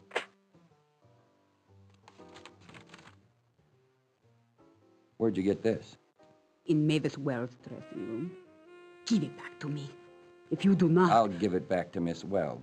Very well. It is my mistake. This shabby little office. It ought to tell me what sort of idiot you are. It does.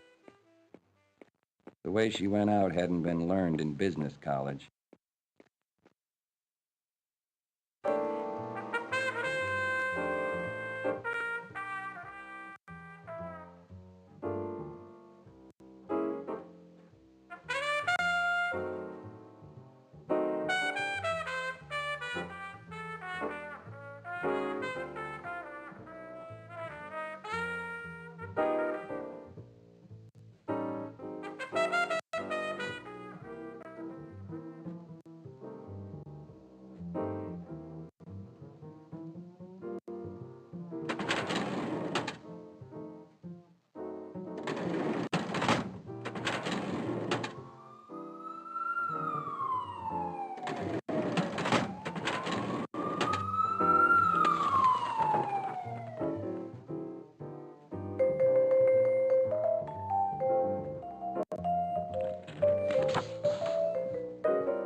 put my gun back in the drawer.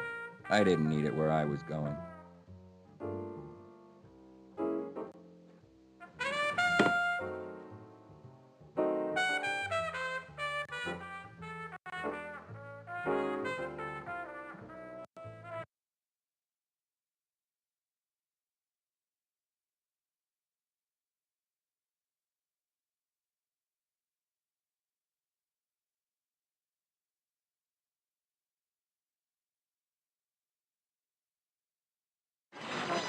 Dominic D'Onofrio, the bouncer for the Popular Dancers Club, was found shot to death. As of this reporting, no arrests have been made.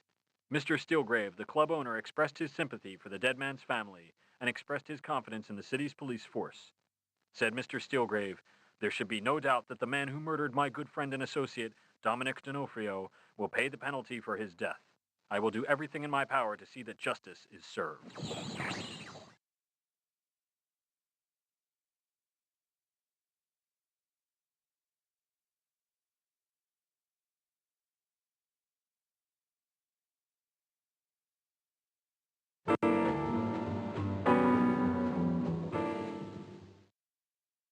Dolores Gonzalez had decided to pay me a surprise visit. We chatted for a while before she got around to one of her favorite subjects, Mavis Weld. If you hate her that much, why don't you kill her? I'm jealous of her for many reasons, but I don't hate her. Besides, living in fear is worse than that. Even that is tolerable. That is not the worst life has to offer. And what is the worst? Living without love. Kiss me, amigo.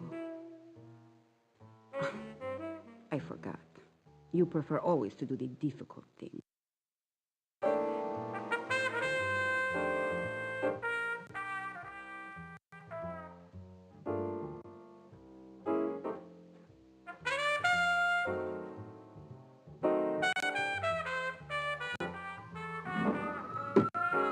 Nothing in Hollywood is real, least of all the people. They lose track of where their public persona leaves off and their real selves take over. Dolores Gonzalez was the perfect example. Was she the most passionate creature alive, on screen or off?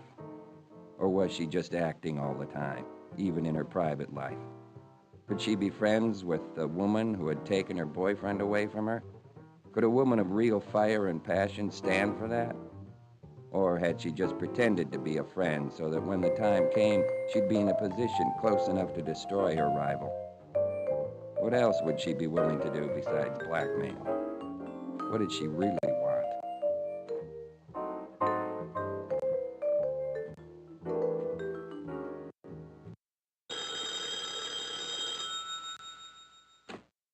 This time I really mean it. I lied before. I'm not lying now. I really have heard from Orrin. Please, this is very serious. He went to the post office and asked for his mail. He knew where I'd be staying and called me from Bay City. He's staying with a doctor he got to know down there. He's afraid to leave the house. Please go down there and see if you can help him. Orrin's in a lot of trouble. Some gangsters are after him. Please go down there and see him and help him. I'm not lying, Philip. They might kill him.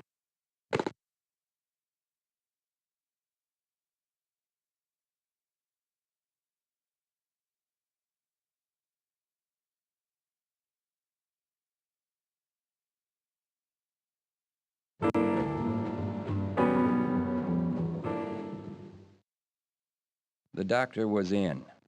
He agreed to talk to me about the case. I don't know anyone named Orrin Quest, Mr. Marlowe. I can't imagine any reason in the world why a person of that name would say he was in my house. Hiding out. From what? From some guys that might want to stick an ice pick in the back of his neck. It was you who sent the police here, wasn't it? It was you who called up and asked if I knew Clausen. I said I did not. Yeah, I know you did. I didn't quite believe you. The police have been here, Mr. Marlowe. A certain Lieutenant Maglashan. Shall I call him? I could confront him with how much I knew, show him how far he was implicated, or I could play my cards closer to my chest, try to get him to let something slip. Go ahead, call him. We're a couple of sweethearts. We just sit here making with the over-the-desk dialogue. as though we didn't have a care in the world, because both of us are going to be in the clink by nightfall. You, because Clausen knew you by your first name, and you may have been the last man he talked to. Me, because I've been doing all the things a PI never gets away with. Hiding evidence, hiding information, finding bodies, and not coming in with my hat in my hand to these lovely, incorruptible Bay City cops.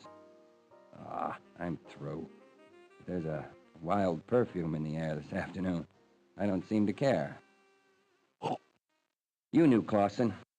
You could have known some of his rumors. Presumption.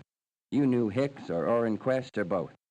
The L.A. cops couldn't or didn't establish identity of ex-Cleveland character. Call him Steelgrave. But somebody had to be able to, if that photo was worth killing people over. Did you ever practice medicine in Cleveland, Doctor? Certainly not. I checked up on your past. You'd have liked to change your name, but you couldn't and keep your license. Somebody had to mastermind this deal, Doctor. Clausen was a bum, Hicks a stupid lout, Orrin Quest a nasty-minded creep. But they could be used. You couldn't go up against Steelgrave directly. You wouldn't have stayed alive long enough to brush your teeth. You had to work through pawns. Mr. Marlowe, you are an unmitigated idiot. I felt a tightness in my chest. My mind had slowed to a turtle gallop. What's going on here? Been dumb, haven't I? A little potassium hydrocyanide. Not fatal, not even dangerous. Merely relaxing. My eyelids were as hard to lift as a dead elephant. How long had I been out? The room was just Dr. Lagarde's consulting room. Same floor, same desk, same walls, same letter opener shaped like a woman, but no Lagarde. The moment I was aware that steps were coming down the hall. His teeth clicked and I thought he was going to speak, or try to speak. But that was the only sound from him. He had stopped breathing. Something happened to his face, the smoothing out, the going back over the years to the age of innocence, all of which was very silly, because I knew damn well that Orrin Quest had not been that kind of boy.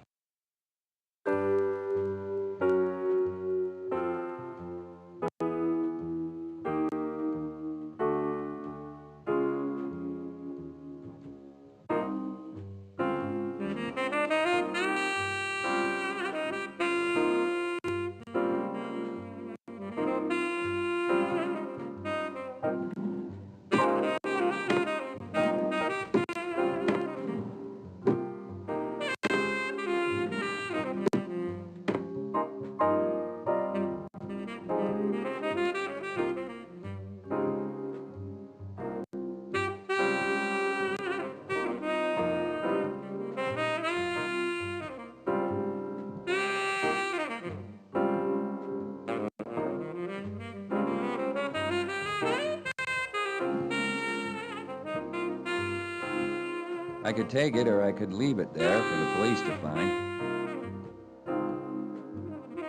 I decided to leave it.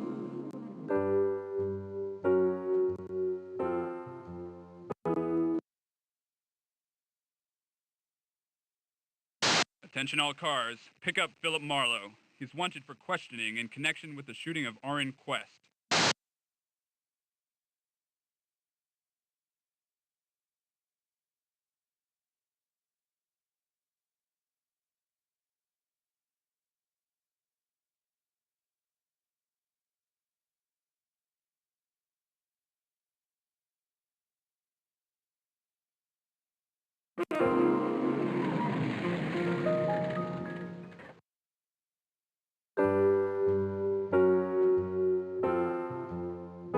There were other places to go and people to interview.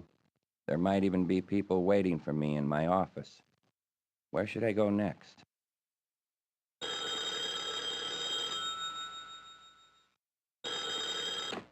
Hello? Philip Marlowe? This is Desk Sergeant Duggan. Detective French would like to speak to you. Marlowe, we'd like to see you down at headquarters.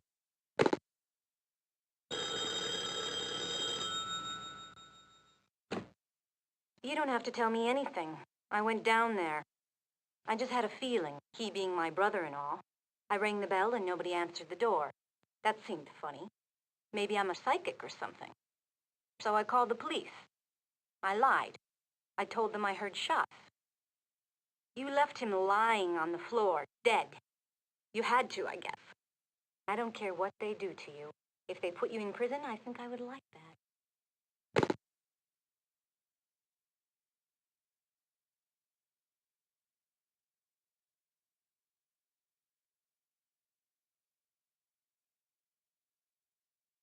Now, if you're in the mood, you could start at the beginning and give us all the stuff you left out yesterday. Don't try to sort it out. Just let it flow natural. And this statement is to be voluntary without coercion? Some guys are more voluntary than others. This is Lieutenant Moses McGloshin of the Bay City Police Department. He don't like you any better than we do. So you're the sweetheart that phoned in about crossing. You're right handy with a payphone, ain't you, sweetheart? When I ask a question, I get answered. I'm talking to you, sweetheart. What makes you Bay City cops so tough? You pickle your nuts in salt water or something? I came down here to get some cooperation. You'll get cooperation. Just don't try to steal the scene with that 1930 dialogue.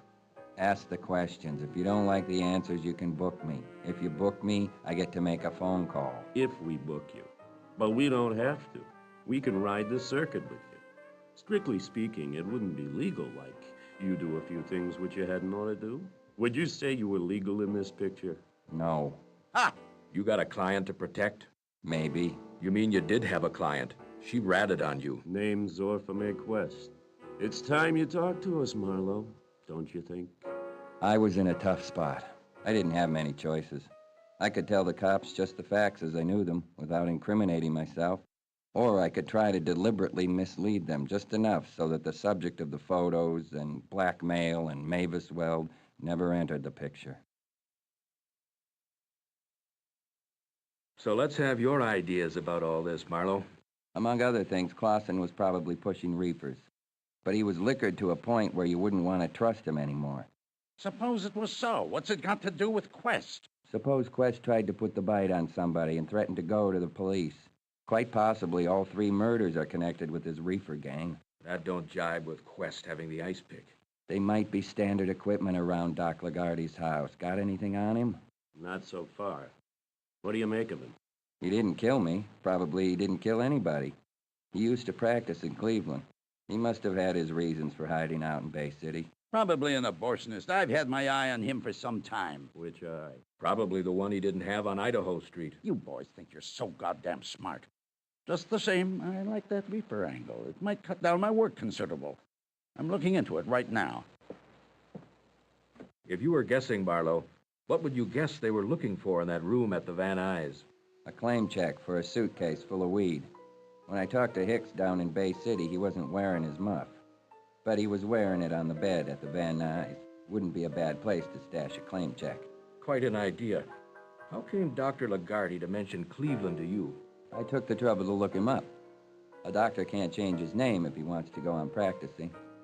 The ice pick makes you think of Weepy Moyer. Weepy Moyer operated in Cleveland. Sonny Mo Stein operated in Cleveland. And always with these gangs, there's a doctor in the background. Pretty loose connection. Would I do myself any good if I tried to tighten it up? Let's break this off. Go out and square things up. McGloshin brought you a rain check. Use it. Would it be all right if I don't leave town? The question was, where to next?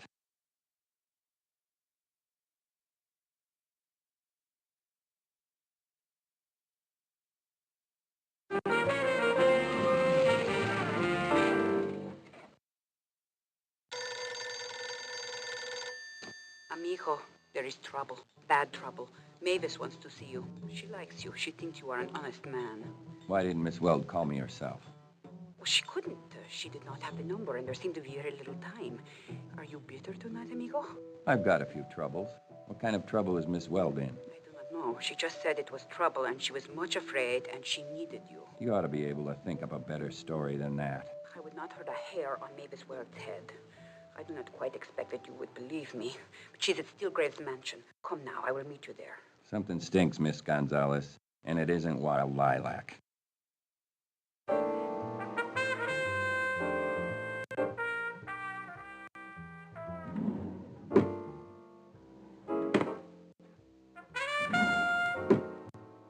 I tucked my gun into my shoulder holster.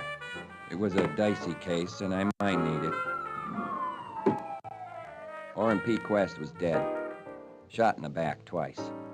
Shot while he stood behind a door, preparing to kill me with an ice pick.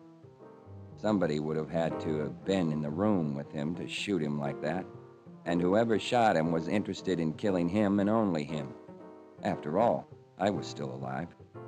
I hadn't seen anyone leave the house. Whoever it was could have left through a back door or a window. Orrin hadn't made many friends and had made some enemies while he was alive. One of them had gotten to him while he was hiding out and killed him. And he'd been hiding from everyone, even his own sister. Who else, besides Orphan, knew where Orrin was?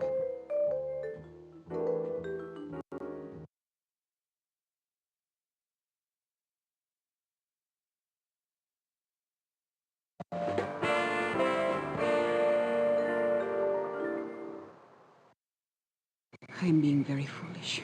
He will kill me for this, just as he killed Stein. Kiss me. Is he in there? Yes. Who else? Nobody else, except Mavis. He will kill her, too. Listen. Kiss me again. I have not long to live, amigo. When you are the finger for a man like that, you die young. What a friend that I would make if I pulled this trigger. With Stein, it did not matter. I would have killed him myself gladly, that filth. To die is not much. To kill is not much. But to entice people to their death. Mavis took him away from me, but I did not want to kill her. The world is full of men who have enough money. He seems like a nice little guy. Of course he does. That is why he is what he is. You think you are tough, amigo. You are a very soft peach compared with Steelgrave. He has killed 12 men with a smile for each one. I have known him for a long time. I knew him in Cleveland. With ice picks? If I give you the gun, will you kill him for me? Would you believe me if I promised? Yes. I'd kill him if I had to. Good night, amigo. I wear black because I am beautiful and wicked and lost. That is pretty good in there, no? .32 caliber with a white bone grip. 2 less than a full load. It had been fired. Twice, perhaps. Orrin Quest had been shot twice. The 2 shells I picked up on the floor were .32 caliber, and before, in room 332 of the Hotel Van Nuys, a blonde girl with a towel in front of her face had pointed a .32 caliber automatic at me with a white bone grip. You can get too fancy about these things. You can also not get fancy enough. I didn't think the door would be unlocked for my convenience, so I prowled around until I found a door under the wooden steps to the service entrance. I could just make out some long, shadowed tables that told me the boys downtown had been right about that gambling rap. Tigers could be in the darkness watching me, or guys with large guns, or nothing and too much imagination in the wrong place. Hello? Anybody here needing a detective? Hello yourself. I think you came too late. Too late for what? Too late to be shot. I've been looking forward to it all evening. Miss Gonzalez brought me. Where's Steelgrave? You ought to be glad wherever he is. He had to kill you. Or thought he had. You wanted me here, didn't you? Were you that fond of him? I must have been. Once. Yes, I liked him a lot. And in the end, I liked him with this. Try that chair by the window. I went over there, walking in low gear. No blood moved in him, and very little had stained his jacket. The bullet had been fired by someone who knew where the heart was. What did you expect me to do? He killed my brother. Someone had to, and quick. How long have you known the photographs existed? Weeks. Nearly 3 months. I got one in the mail a couple of days after... After Stein was killed. Did you think Steelgrave had killed Stein? No. Why should I? What happened after you got the photo? My brother Orrin called me up and said he'd lost his job and was broke. He wanted money. He didn't say anything about the photo. He didn't have to. There was only one time it could have been taken. Then what? More prints of the photo? One every week. I showed them to him. He didn't like it. I didn't tell him about Orrin. I suppose he must have found out. But not where Orrin was hiding out. When did you tell him? I told him today.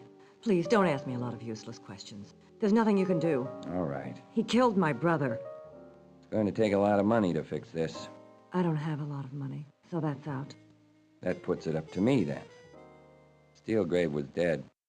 Nothing could change that. If I believed that Mavis didn't kill him, I'd work something out to protect her. But if I believed she was guilty, I'd call in the police. All right, get going. You can't get away with it. You're my client, don't stall. But I killed him. Why should you be dragged into it? I can't hear a word you say. She seemed hardly to breathe. Then she turned abruptly and walked away. I waited for her to look back. Chateau Bercy? Dolores Gonzalez, please. When she answered, I could almost hear her breath catch. Not quite. She claimed that Steelgrave had tried to ditch the gun on her earlier that night. I told her to forget I had called and went back to Steelgrave. I took out the gun Dolores had given me and wiped it off, and put his limp hand around the butt, held it there and let go. That left me with two guns. There was a weapon in his holster that I took out and put it under a counter wrapped in a towel. The other white-handled automatic was left. I fired two shots that nicked peacefully into the wall. I couldn't tell whether the big muscle on the side of his neck had begun to set or not, but his skin was colder than it had been. There was not a hell of a lot of time to play around with. Dead, wouldn't you say? Fingerprints in all the right places? I hope. You here when he got it, Marlowe? No. A girl I know called me this evening and said a client of mine was in danger up here. From him. Someone with a name? Dolores Gonzalez. Chateau Bercy apartment. On Franklin. She's in pictures. Oh. Who's your client? Same one? No. This is another party altogether. Have a name? There has to be some agreement about publicity. The DA ought to be willing. You don't know the DA good, Marlowe. She hasn't any name. There are a dozen ways we can find out, kid. Why go into this routine that makes it tough for all of us? Damn it, this man killed Orrin Quest. You take that gun downtown and check it against the bullets in Quest. Give me that much, at least. I wouldn't give you the dirty end of a burnt match. I won't lie to you, and I won't tell you anything except on the terms I stated. Put the cuffs on him, Fred. Behind. He's under arrest. 10 hours and a pot of bitter black coffee later, and I felt like the box of shavings the cat had kittens in. The good Dr. Lagarde had disappeared, but they did find out that I had been right on the Cleveland angle. I hated it to be that tidy. Orrin Quest wants to put the bite on Steelgrave, so he just by pure accident runs into the one guy in Bay City that can prove who Steelgrave was. But when that photo was taken, Stein hadn't been squibbed off. Somebody had to tell him. In any event, it seemed to be a dead issue. Clausen and Mile Away Marsden both had records. Orrin Quest was dead, and the police weren't going to drag his family through the mud just to prove they could solve a case. They told me not to leave town, and I went back to the office.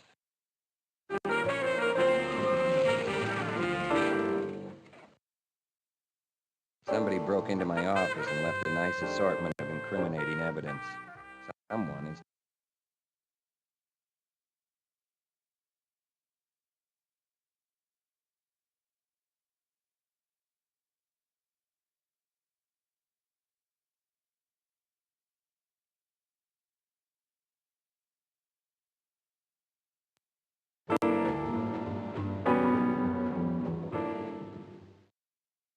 Breaking and entering is only a crime if you get caught. I picked the lock. The police will be looking for you, Marlowe. Get your wisecracks ready. You'll have a lot to explain when the police find what we've let in your office.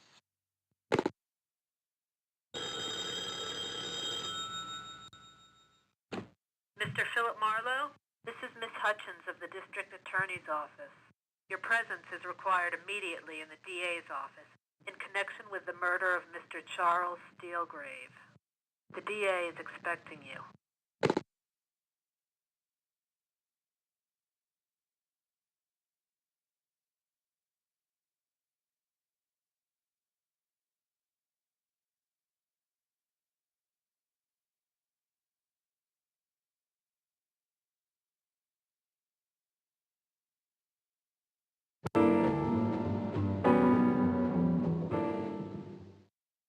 You're in a bad spot, Marlowe. You've been caught suppressing evidence helpful to the solution of a murder. That is obstructing justice. You could go up for it. What evidence? Just a moment. Is that photo the evidence Mr. Marlowe was supposed to have suppressed? As Miss Weld's attorney, I'd like to point out that that photo isn't evidence of anything. Mr. Farrell, I'll ask the questions. Miss Weld, are you prepared to take the stand and swear as to the time and place when this photograph was taken? No, Mr. Endicott, I couldn't. I didn't know it was being taken. All you have to do is look at it.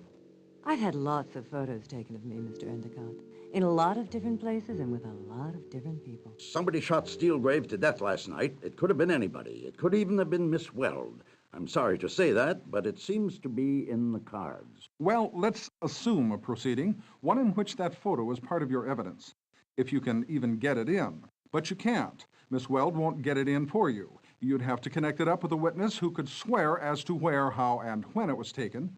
The only man who could connect it up is the man who took it. I understand he's dead. This photo is clear evidence of itself that at a certain time and place Steelgrave was not in jail and therefore had no alibi for the killing of Stein. It proves nothing whatsoever. And if that's the evidence Marlowe suppressed, then he didn't, in a legal sense, suppress evidence at all. I wasn't thinking of trying Steelgrave for murder, but I am a little interested in who killed him. Are you sure he was murdered? I understand 2 guns were found, both the property of Steelgrave. One of these guns had killed Quest and also Stein. The other had killed Steelgrave. Fired at close quarters, too. I admit those boys don't, as a rule, take that way out, but it could happen. No doubt. Thanks for the suggestion. It happens to be wrong. Miss Weld, it is my duty to determine whether anyone should be brought to trial for any of these murders and to prosecute them. There is not much point in my asking you whether you shot Steelgrave, but I do ask you whether you have any knowledge that would point to who may have killed him. Knowledge, not mere suspicion. No. Well, that will be all for now. Then, Miss Weld, Mr. Farrell, thanks for coming in. Well, that seems to settle everything for now. You're not exactly proud of the way you've handled things, are you, Marlowe? I got off on the wrong foot. I could make a lot of answers to that. They'd all sound about the same. Thanks for coming in.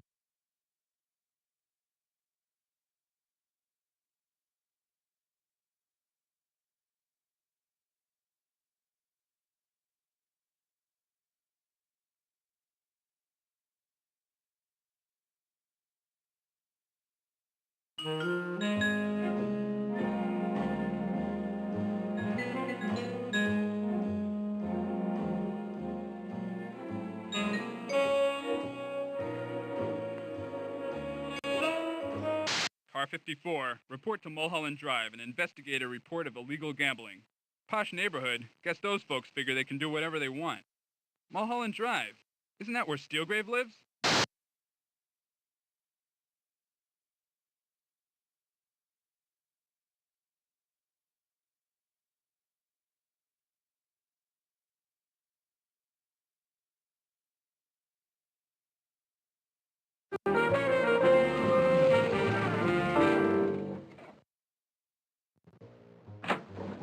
It's me, Mr. Marlowe.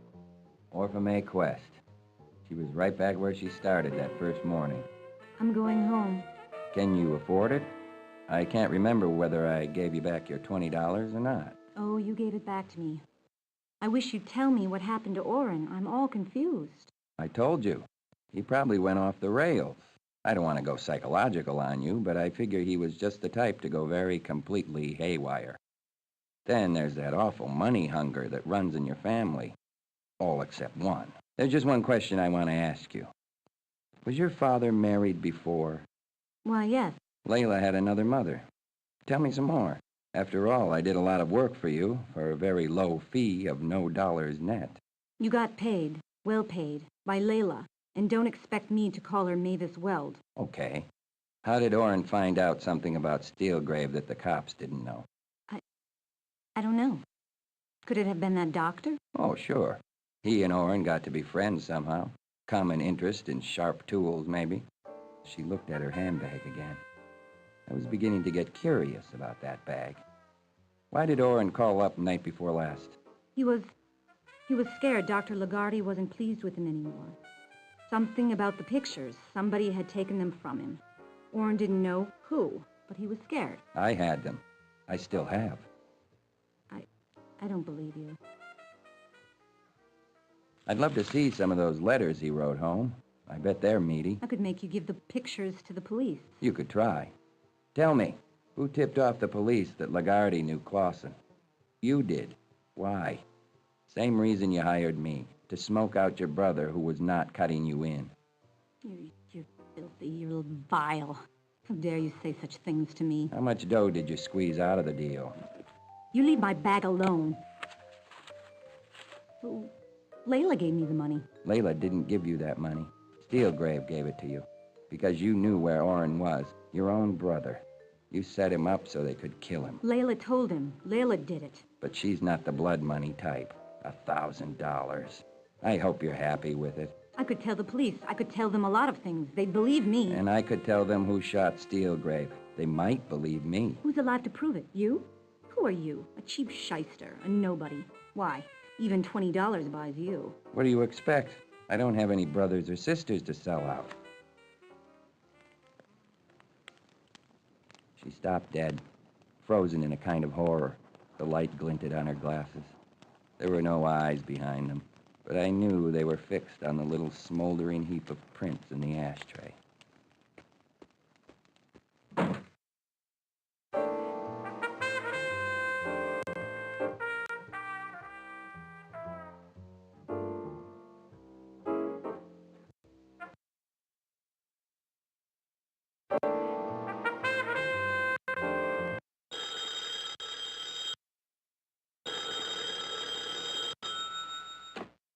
Here's a tip for you, Marlowe.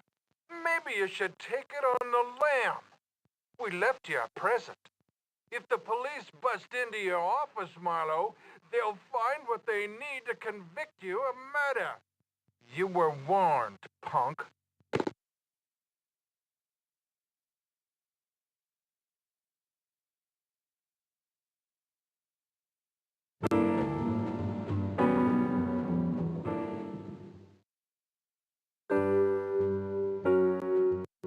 The question was, where to next? Amigo, are you all right? Would you like to come and see me?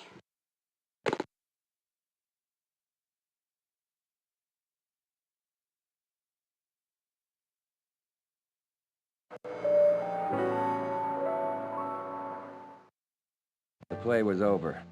The curtain was down and projected dimly. I could see the action. But already some of the actors were getting vague and unreal. The little sister above all, that fat little new $1,000 in her purse. A few people had been killed so she could get it, but I didn't think that would bother her for long. Amigo. 4 hours sleep and a couple of drinks and I'd be able to talk nonsense to you again. Right now I've barely enough strength to talk sense. But, jeez, amigo, whatever you wish, come in. Where did you live in Cleveland? Did I say I lived in Cleveland? You said you knew him there. I was married then, yes. What is the matter, amigo? You got to know Steelgrave how? It was just that in those days, it was fun to know a gangster. One went to the places where they were said to go, and if one was lucky, perhaps some evening... What about your husband, or don't you remember? The streets of the world are paved with discarded husbands. Isn't it the truth? You find them everywhere, even in Bay City. Might even be a graduate of the Sorbonne. Might even be mooning away in a measly small-town practice. That's a coincidence I'd like to eat. Hey, amigo? You don't use much Spanish, do you? The only thing Mexican about you is a few words and a careful way of talking. I'm in bad trouble downtown. Apparently Miss Weld had the good sense to tell her boss, and he came through. I don't think they think she shot Steelgrave, but they think I know who did. And do you know, amigo? I told Orphamay I did. I was there, amigo. The little girl had been staying here with me. She wanted to see Steelgrave's house. She had never seen a gambling house, she said. So I called him up and he said, come along. When we got there, he put his arm around Orphamay and told her she had earned her money well. He said he has something for her. Then he took from his pocket a cloth of some kind and gave it to her. When she unwrapped it, there was a hole in the middle of it, and the hole was stained with blood. Little Orphamay took the cloth and then stared at him, and her face was very still. But then she thanked him and opened her bag to put the cloth in it. But instead, she took a gun out of her bag, turned around, and shot him dead with one shot. You made her confess to Mavis Weld. And last night, when you rushed me out there, you already knew he was dead, and there wasn't anything to be afraid of at all. That act with that gun was just an act. Mavis was determined to take the blame. I chased her out. She told me she had shot him. She had the gun, the twin of the one you gave me. I know very little about guns. Sure. Quest was killed with 2 shots from a .32 automatic. Same caliber. I picked up the shells in the den down there. Down where, amigo? Of course, I couldn't know it was the same gun. But it seemed worth trying out. Only confused things up a little. So I switched guns on him. His was a black .38. He wouldn't carry a .32 automatic. And if he killed a man, he would kill him dead. This guy got up and walked a bit. Which guy? I'm afraid I am not following you too well. I'd like to say he talked a bit. But he didn't. His lungs were full of blood. He died at my feet, down there. But down where? You have not told me where it was that this... Do I have to? You were present when little orphan maid told him where to go.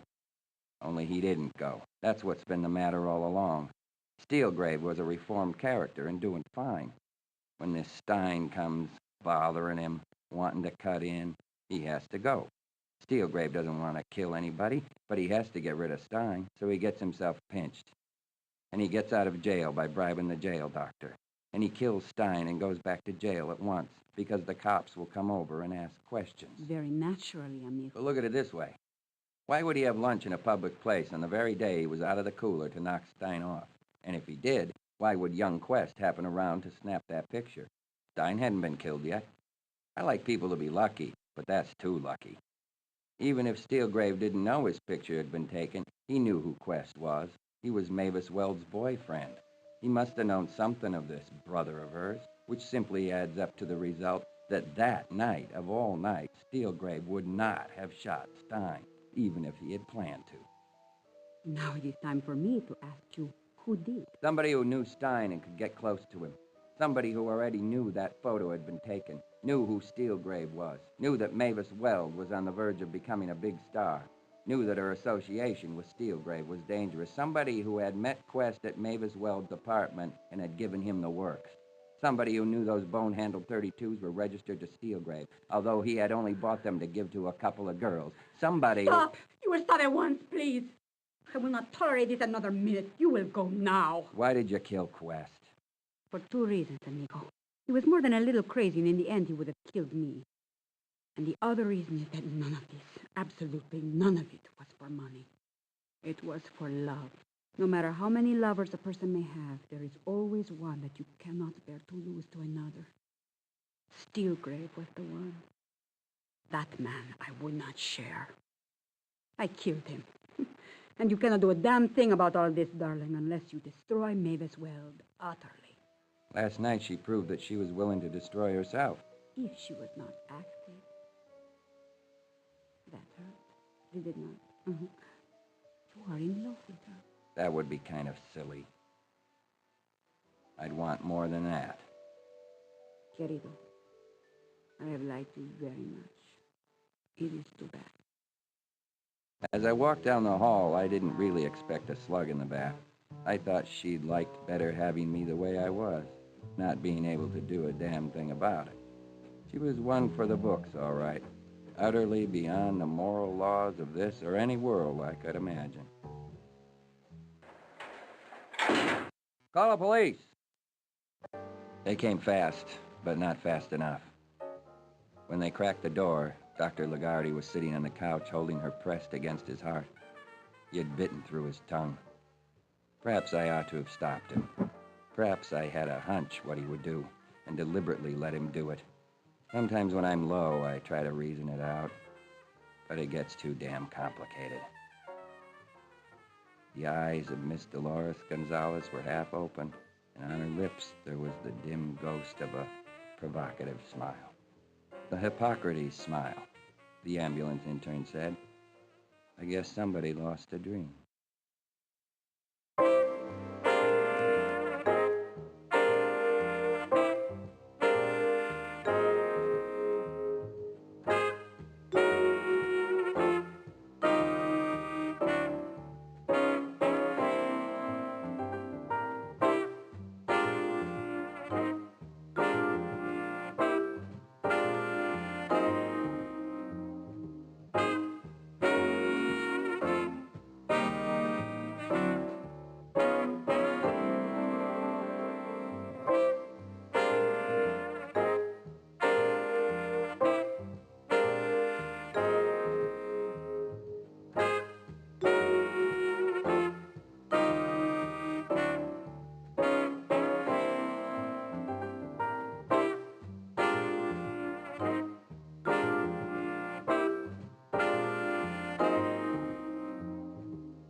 you.